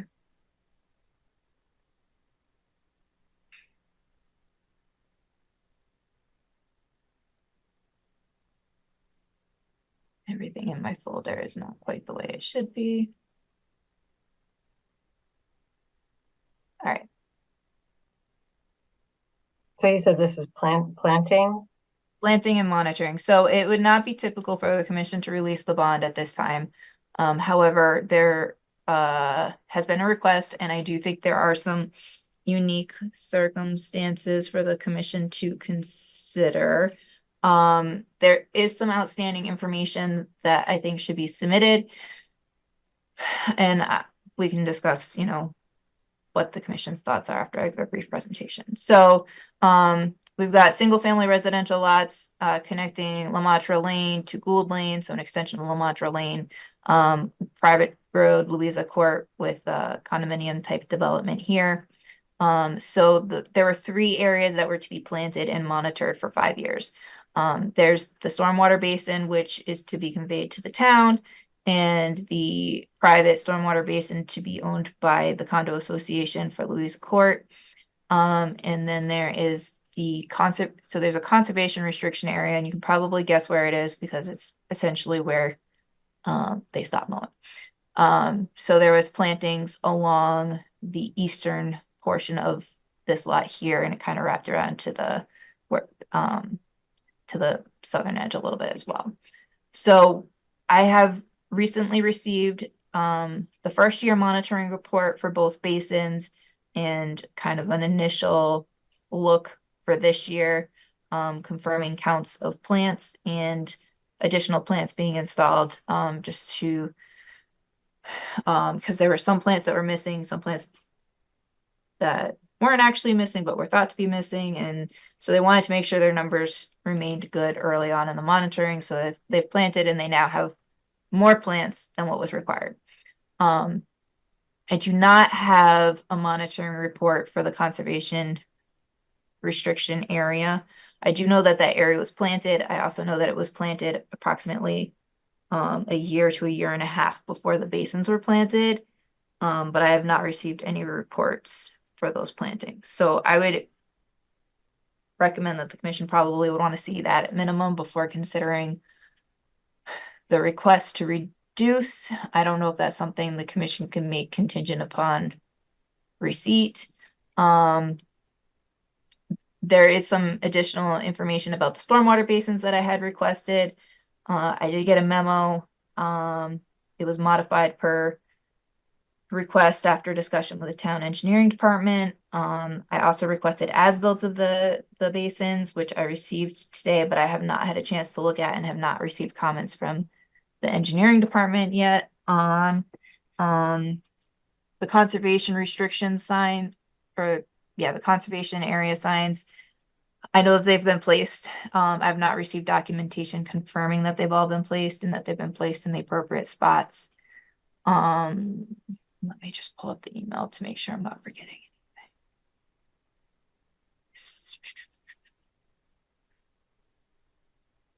Amy, this is Commissioner Bodo, what about all of that sediment that was blown into the wetland to the west from the detention basin? There May I interject? I'm not sure who's talking, but I'm just going to respond real quick that there was never any enforcement action taken in regards to that. I don't know that a landscape bond could be relevant to that in the context of how this has proceeded. This is Commissioner Bassman. Jamie, did you say that it is not normal to return a portion of a planting bond 1 year in? Correct. But another thing which is not normal that occurs in this instance is that there's a maintenance of wetland plantings assumes 25% replacement of original plantings. So basically they have 125% of the cost to install, or the cost of the plantings bonded, which is higher than what we normally have. Usually, we don't usually have a separate maintenance of wetland plantings line. We'll sometimes have an installation or a contingency, and that usually maxes out at 14%. So I do think the bond is higher than what it typically could be in this instance. And I think that consideration, coupled with the fact that all of the plants have been installed, I think it could be reasonable for the commission to consider reduction of the bond amount. And then the other thing is that it also includes the conservation signage. So assuming we get the confirmation that that's been completed, there's no reason to hold on to that amount. And then the seed mix, the site has been stabilized at this point. So that seems like another item that could be reasonable to consider releasing. But as I stated, the monitoring report is only for the 2 basin areas. It doesn't include the conservation restriction area. I've talked with the owner about that. He said, it's my understanding, he didn't realize that. He said he could get SLR out there to inspect it. So, you know, that's something that could be available in the near future. I also, there was reference to an earlier report or count of the plants back when the planting occurred. So I've encouraged the owner to see if he can locate that documentation to help support you know, the missing monitoring from when the plantings were installed to now. So it's an atypical it's not a typical situation where the commission would reduce the bond. But as I mentioned, the bond amounts are also not typical of what I have seen since I've started working for the commission. So at first my response was the commission's not going to consider a reduction. And then I looked at the actual itemization and I was like, well, maybe. This is Commissioner Goklowski. Am I reading this right? This goes back to April 17th, 2015. I'm not sure what you're reading. Well, I'm looking at the engineer's construction costs of Gould Lane development property with the annual inspection, the one you just had up with the planning amounts, the cost of plantings. Yeah, so the permit dates back to 2013 and the bond estimate dates back to 2015. And when did they actually start construction? Just recently? No. 2017, 2018. Yeah. This is Commissioner Begemon. It seems like, Jamie, you've outlined a whole bunch of things that we don't have information for. And it seems to me like if, you know, take all those questions, give them to the people, get answers, and then bring it back to us, and then we can consider it. That's. Yeah, I think this is Commissioner Bassman to jump on Commissioner Begeman's comment. You know, I think we have to be real clear about why we do what we do. And in this case, as Commissioner Begeman said, there's still some outstanding stuff. And I think it would be good to have a staff report if we're going to return the bond as to the rationale that we say this is atypical and therefore we're going to return a portion of the bond. May I interject, please? Any other commissioner have a comment before we turn it over to the applicant here? You're on, Mike. Good evening, Chairman Basserman and members of the commission. Just like Commissioner Bauer said over an hour ago now, it's getting late, so I'm not going to get into a long, exaggerated dissertation. But as everybody knows, my work has been completed. I've met all the obligations of my application permit that I purchased back in 2013. As I believe everybody should be aware, half of my bond is surety, half is cash.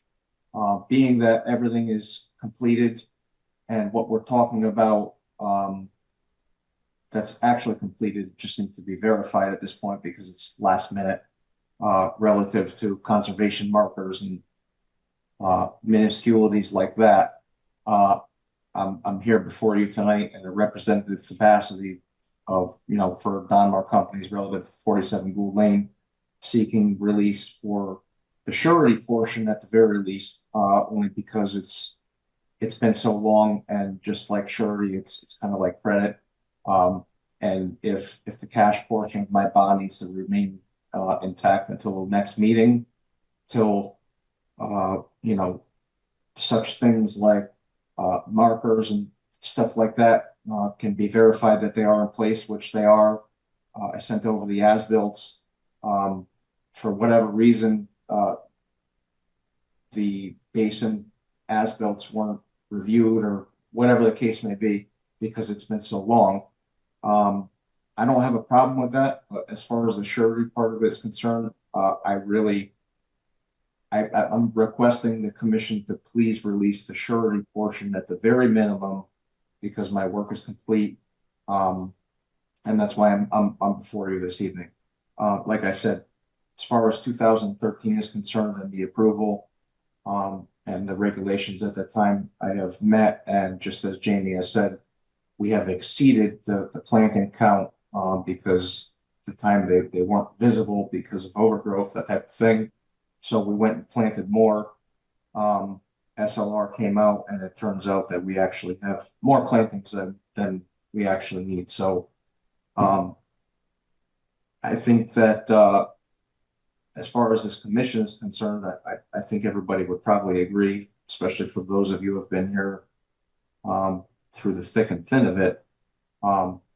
I've gone over and above to satisfy this commission. I believe right here, I have 11,172 linear feet of silt fence that was installed on a project that had maybe 10% of that in approval. So that being said, I'm just here seeking release of at least the surety part of my bond, just to verify the markers and that type of thing. This is Commissioner Goklowski. How much of the bond is still remaining in cash, and how much is remaining in surety? I don't recall off the top. Jamie would probably know, but I recall it was 50-50. 50-50, half was cash, half was surety. The surety part of it is really what I need to have released, because at this point it's becoming an issue for me. Jamie Frederick and the wetland agent. It is 50-50. So for a total of $71,603, $35,801.50 is cash, and same for surety. Commissioner Goklowski, the work that's remaining to be answered to, would you say that's sufficient of the $35,000 that's being held in cash?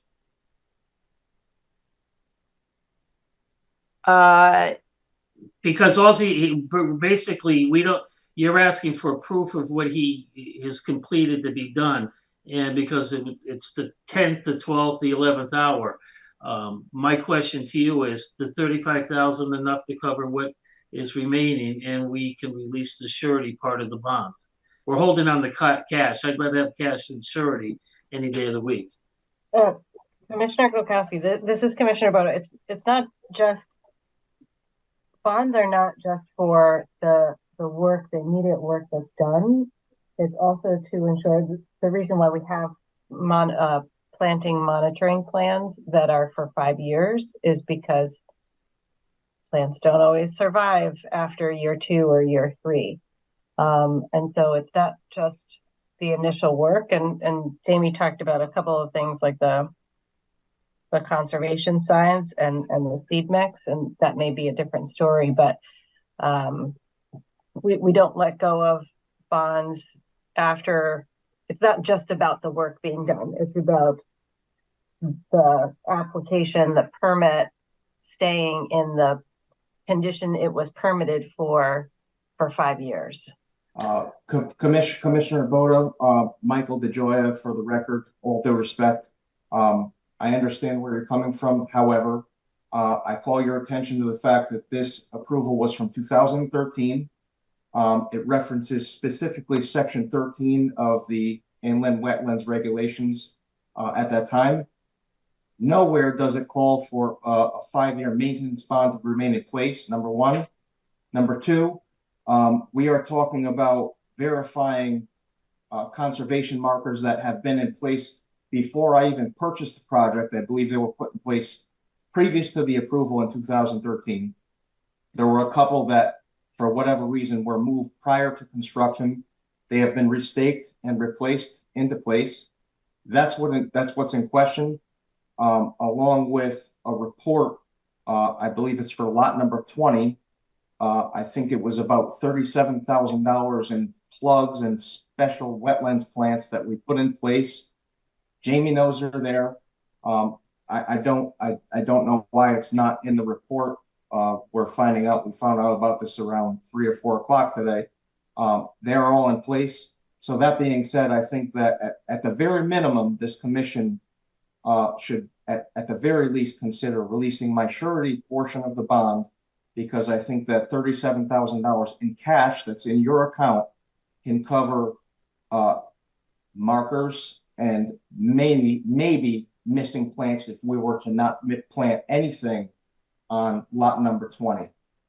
But there is nothing in the approval or section 13 that the approval references where it says that I have to have a maintenance bond in place for 5 years.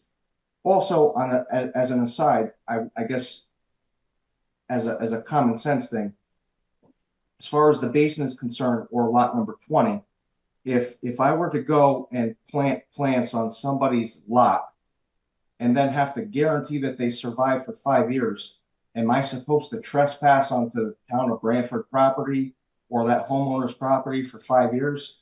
I understand where you're coming from. However, the 2013 permit that I was granted, or that I purchased actually, and section 13 specifically in your inlands and wetlands regulations does not state anything about a maintenance bond.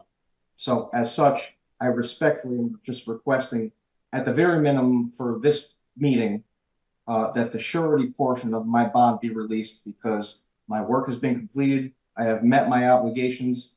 And if it takes until next meeting to verify that the markers are in the correct place and that all the plantings are in on lot number 20 off of Gould Lane, I have no problem with that. The surety portion is crucial to me at this point. That's why I appear before you tonight, respectfully.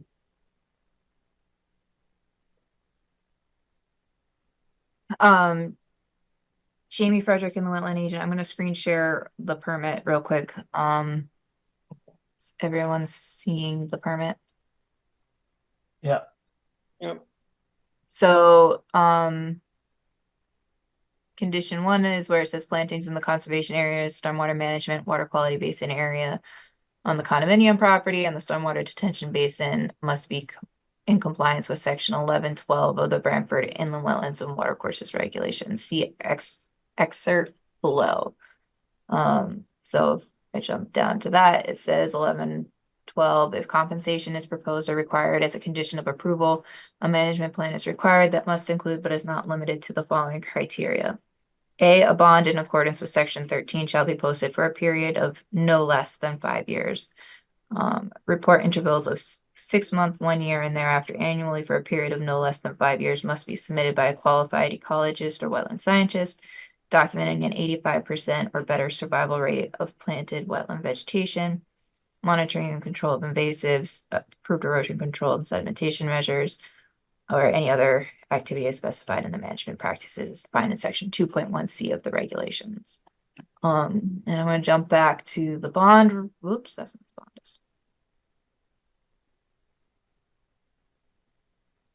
bond. So we've got a line item specifically for the annual inspections, 5 years.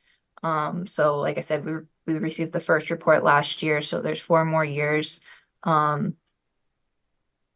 We've not received a report for the conservation restriction area. However, I think assuming it comes back positive, and knowing that those plantings were planted previous to the basins and acknowledging some of the issues we received with initial monitoring reports, I think it would be fair for the commission to consider keeping that in line with the basin monitoring. But again, that's contingent upon that being positive. Somewhat unique is the maintenance of wetland plantings, assuming 25 replacement of original plantings, the conservation signage, and then the individual plant materials and seed mix. So, I mean, it's pretty clear that at least a portion of this bond was intended to be kept during the duration of the monitoring. It has been the commission's general practice to hold on to the full planting bond amount for the 5 years of monitoring. This has been an ongoing discussion and hot topic, if you will, with developers in town. I have kind of been suggesting to developers that maybe after the 3rd year of monitoring, if they've been submitting their monitoring reports on time and that they're positive, the commission might consider it might be appropriate to approach the commission about a fee reduction. I do not believe that that has been a thing that the commission has done yet. Granted, I do think that after a certain amount of monitoring, that is a reasonable thing if we have had successful reports. That being said, there's only the 1 year of monitoring and an initial report for the second year of monitoring. There's certainly been documentation of proactive responses to that monitoring.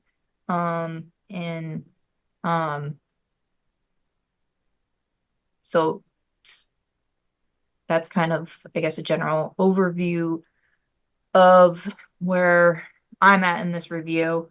I have not looked at the as-built for the basins because I just received it this today.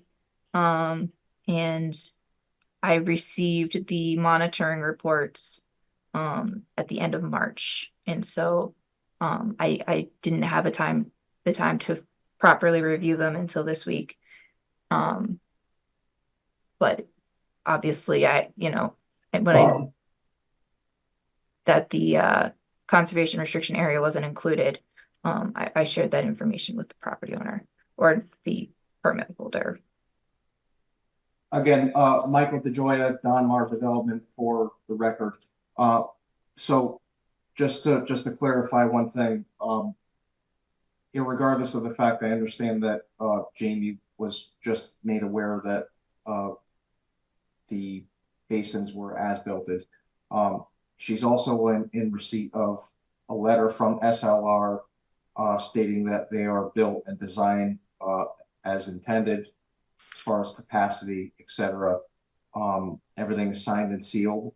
And again, I will call your attention to the fact that everything is completed and there is a substantial cash bond still in place to verify review of as-builts for a pond that's already certified by licensed engineer, and plantings that are already in place. I believe I think the number is 131% of the required plantings in place because they couldn't find them because there was overgrowth of weeds, etc.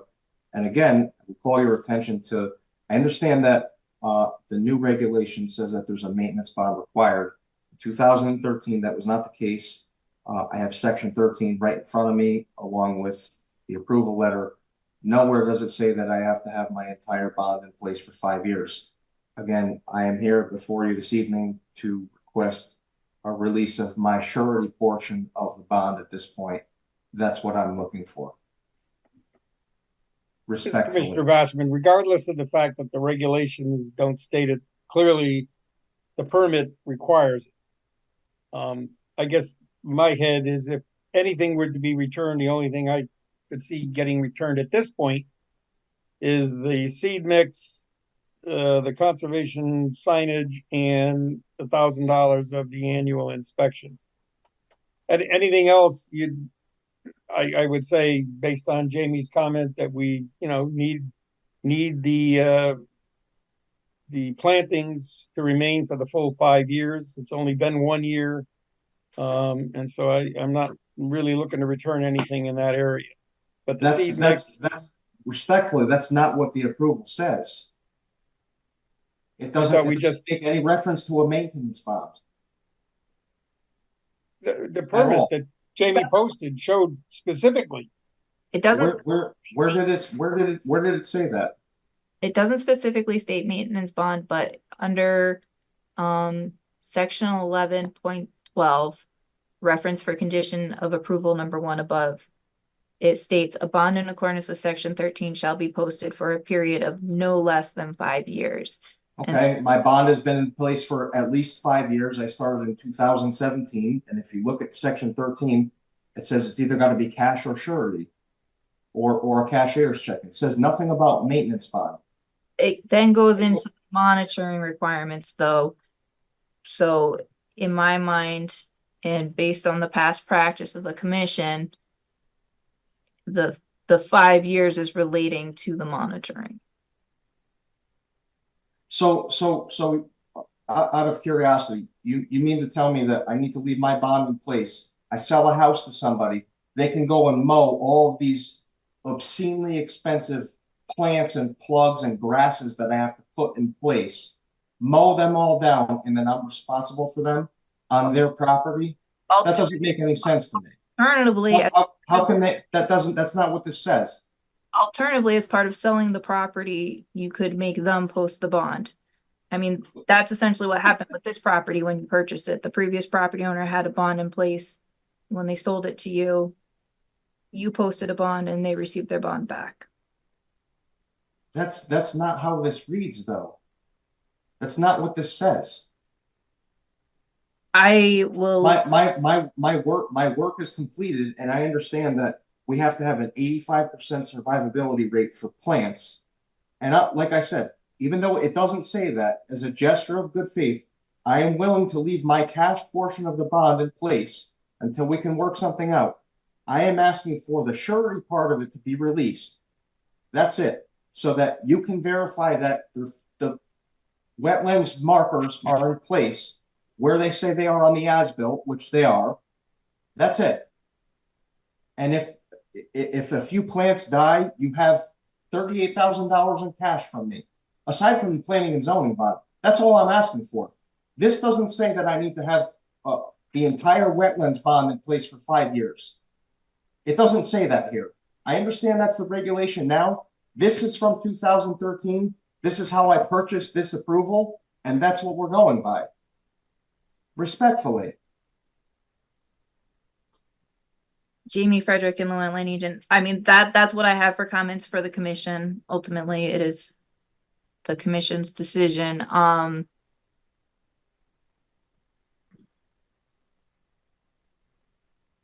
Everything is done. You're still going to have $38,000 in cash from me. I just want my surety released.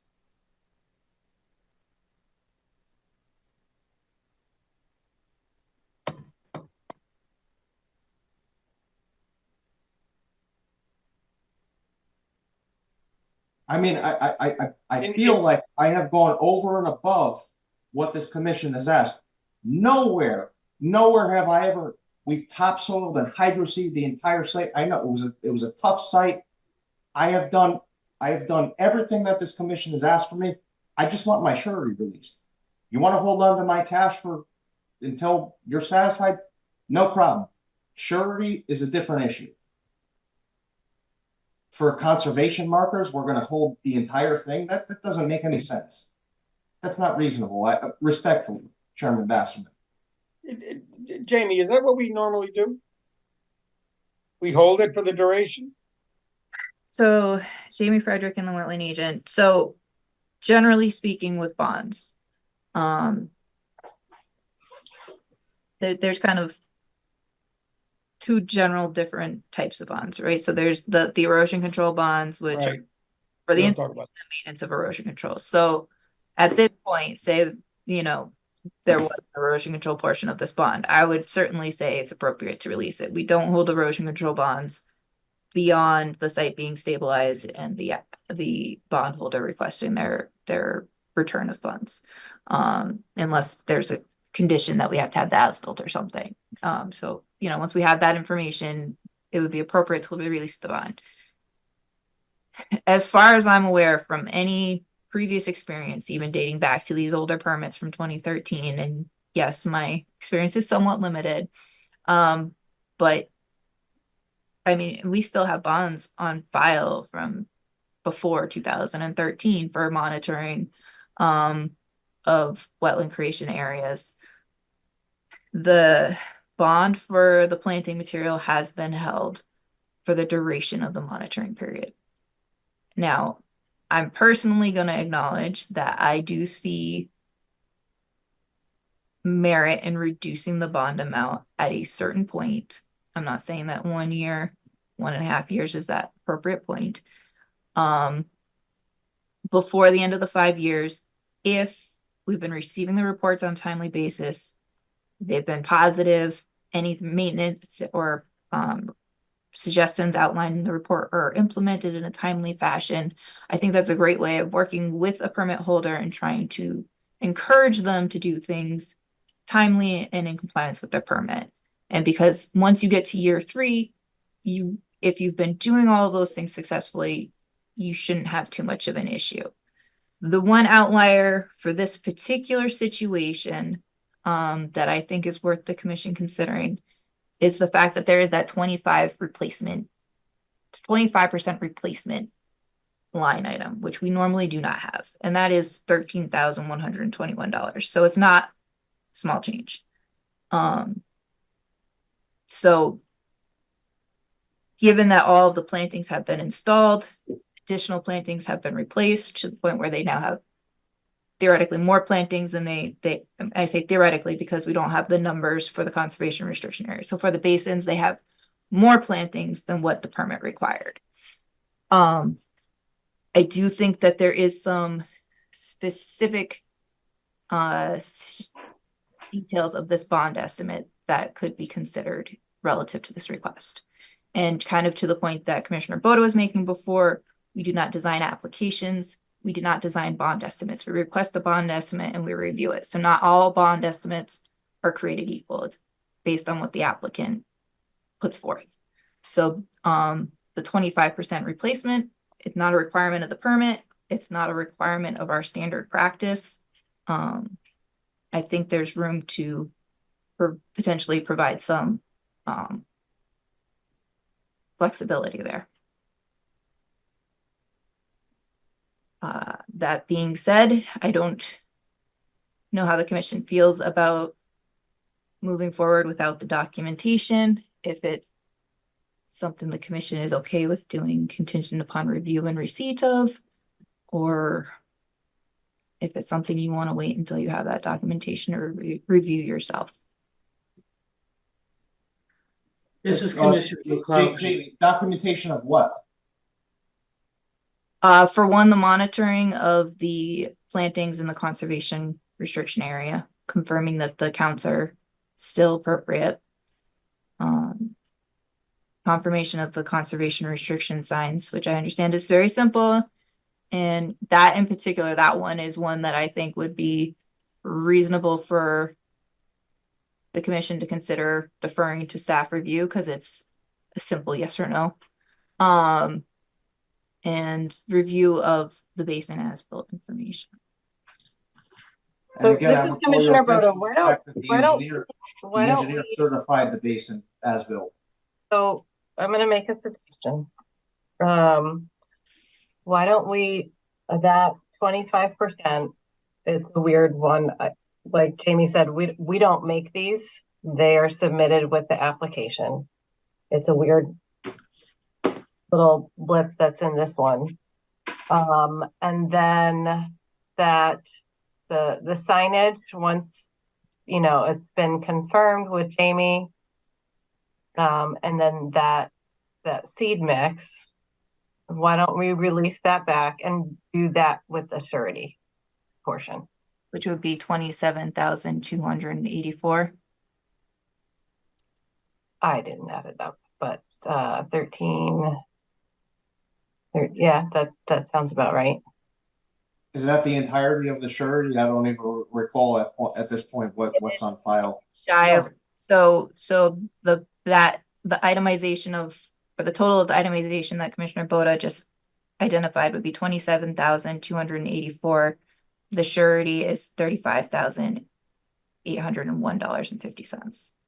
And out of curiosity, why can't we release all of the surety? The balance of that can't be to verify that markers are in place. I'm trying to give you a win, and like we've just showed you. Jamie just went over with you the permit the permit that was granted. It is unusual for us to release anything in the first year.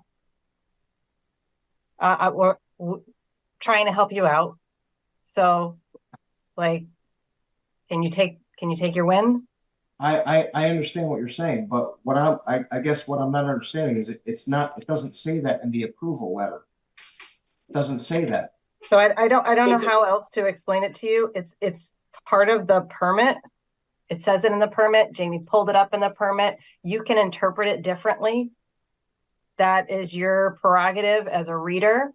Mm-hmm. But as the commission, we have the say of how to interpret the language that's in front of us.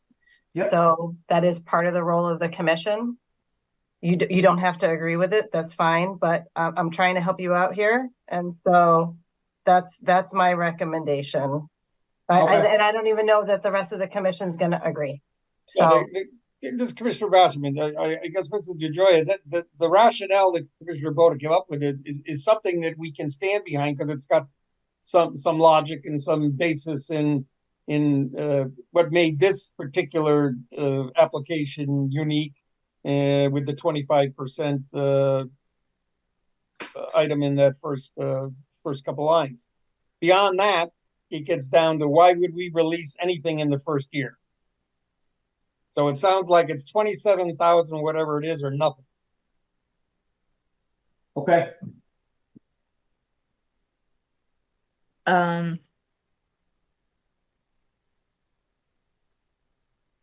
Jamie Frederick and the wetland agent.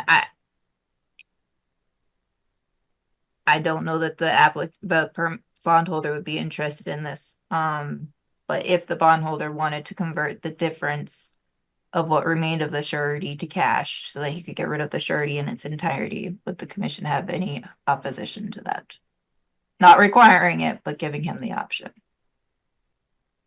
It doesn't matter to me. This is Commissioner Boda. So do we need a motion to release part of that bond?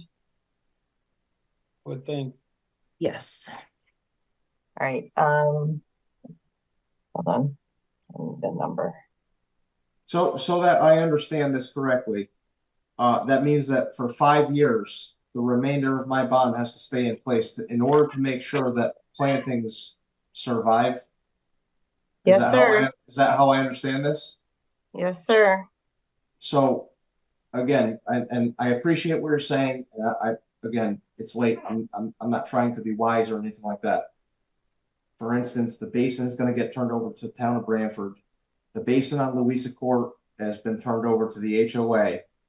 On lot number 20, the missing report for that conservation area, it's my responsibility to now ensure that those plantings survive and that the town of Branford doesn't come into the pond and mow down these obscenely expensive plants and plugs, or I don't get my bond back.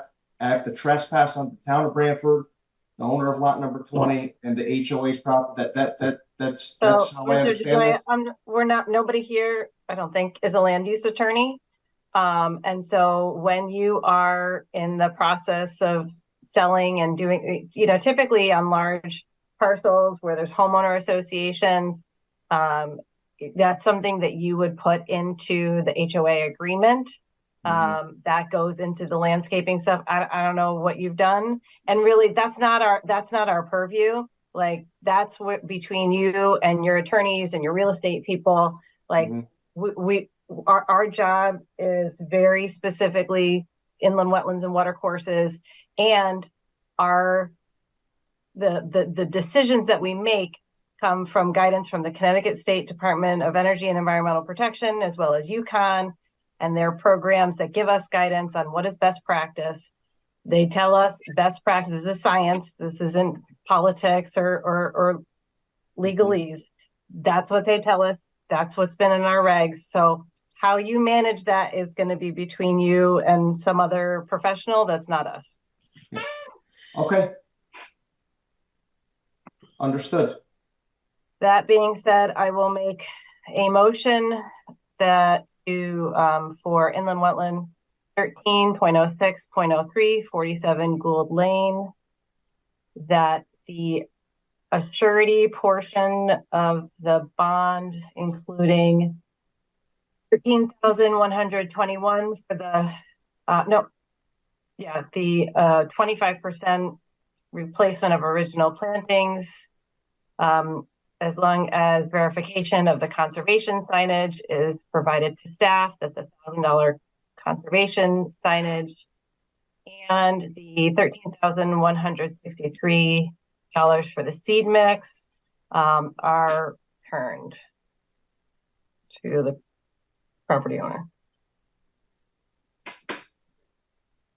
I'll And second that. and if, I'm gonna add one more, and if the property owner wishes to convert the remaining assurity to cash, he can do that through collaboration with town staff. Commissioner Begman, did you say that it would be surety? I mean, I know you just said that little part, but. Yeah, I did, right? Did I say surety to start with? I think so. Okay, great. Katie, did I say assurity or surety? You sure did. You sure did. It's 11 o'clock, man.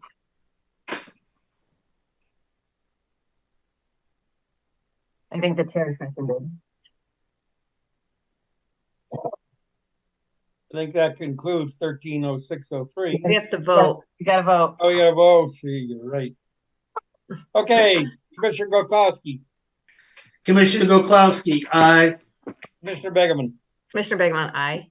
Commissioner Panaro, Commissioner Finaro, aye.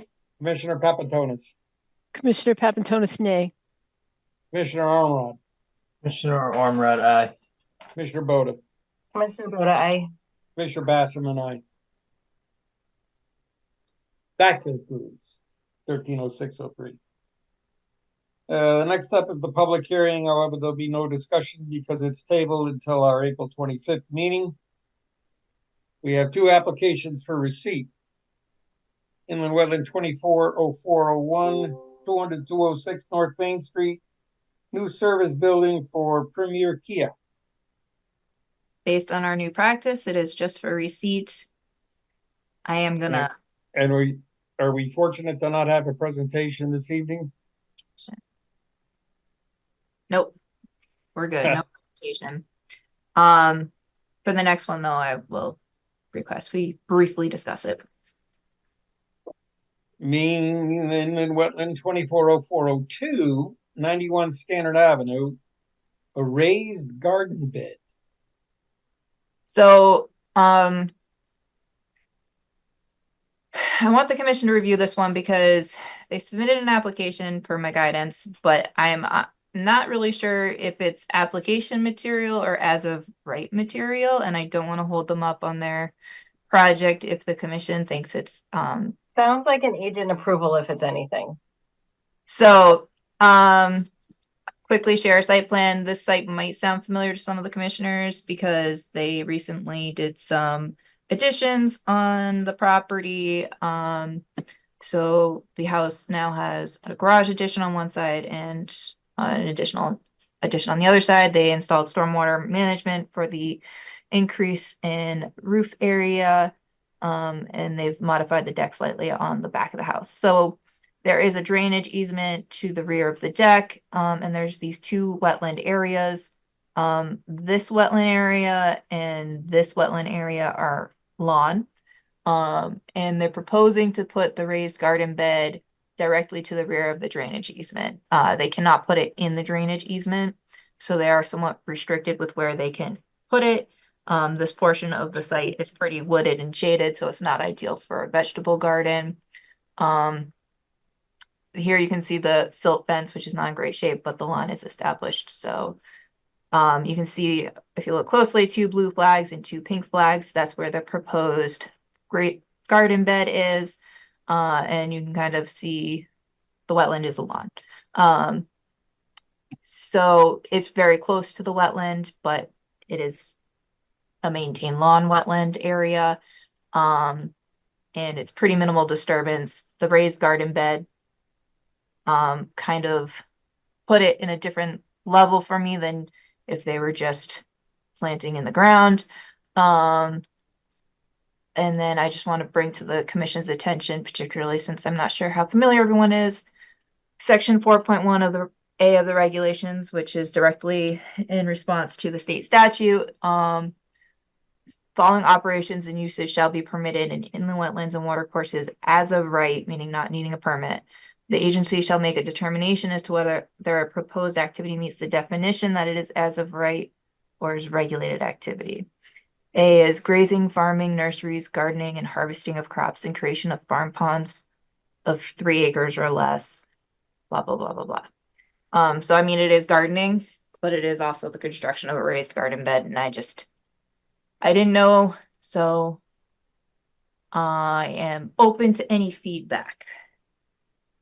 This is Commissioner Boda, I'm sticking with agent approval. Yeah. All right. Yeah, the agent approval would say that it's not a right though, correct? Right. So you're saying that it requires a permit, but that it's fairly de minimis. And to that point, I did have them submit the de minimis application fee. Yeah. Because I can't imagine how many raised garden beds out there that if we make it as of right, Lord knows what might be the consequence of that. Yeah, and in addition to, so this might be where, they did mention that they might do some native, so they want to do vegetable garden in the raised bed and some native plantings, and some native plantings might go in the immediate area around the garden bed. Away from the wetland? Native plantings in a wetland is great. Better than grass. That part, can we call that part? Yeah. As of right? Absolutely. Right. As of right? Okay. Yeah. Because I can't do anything in the wetland. Right. All right. So agent approval and as of right native plantings as submitted and approved by the agent outside of the garden bed. Yes. Sounds good. Great. Thank you very much for taking the time to review that. We did have the applicants stay on the call with us. He got my sympathies, I'll tell you. I'm sure they're appreciative of your response. Anything, did you want to hit us with the agent review at 11:05? Those are outstanding, still the same story as last time. I just put Okay. it on there so that you guys are aware that they're still ongoing. Motion to adjourn. Second. Second. Good night. Okay, well, 11:05, what are you gonna do? Good night. Night, everyone. Good night. This program was brought to you in part through the support of the Town of Branford. Watch town meetings and other videos on demand at BranfordTV.org.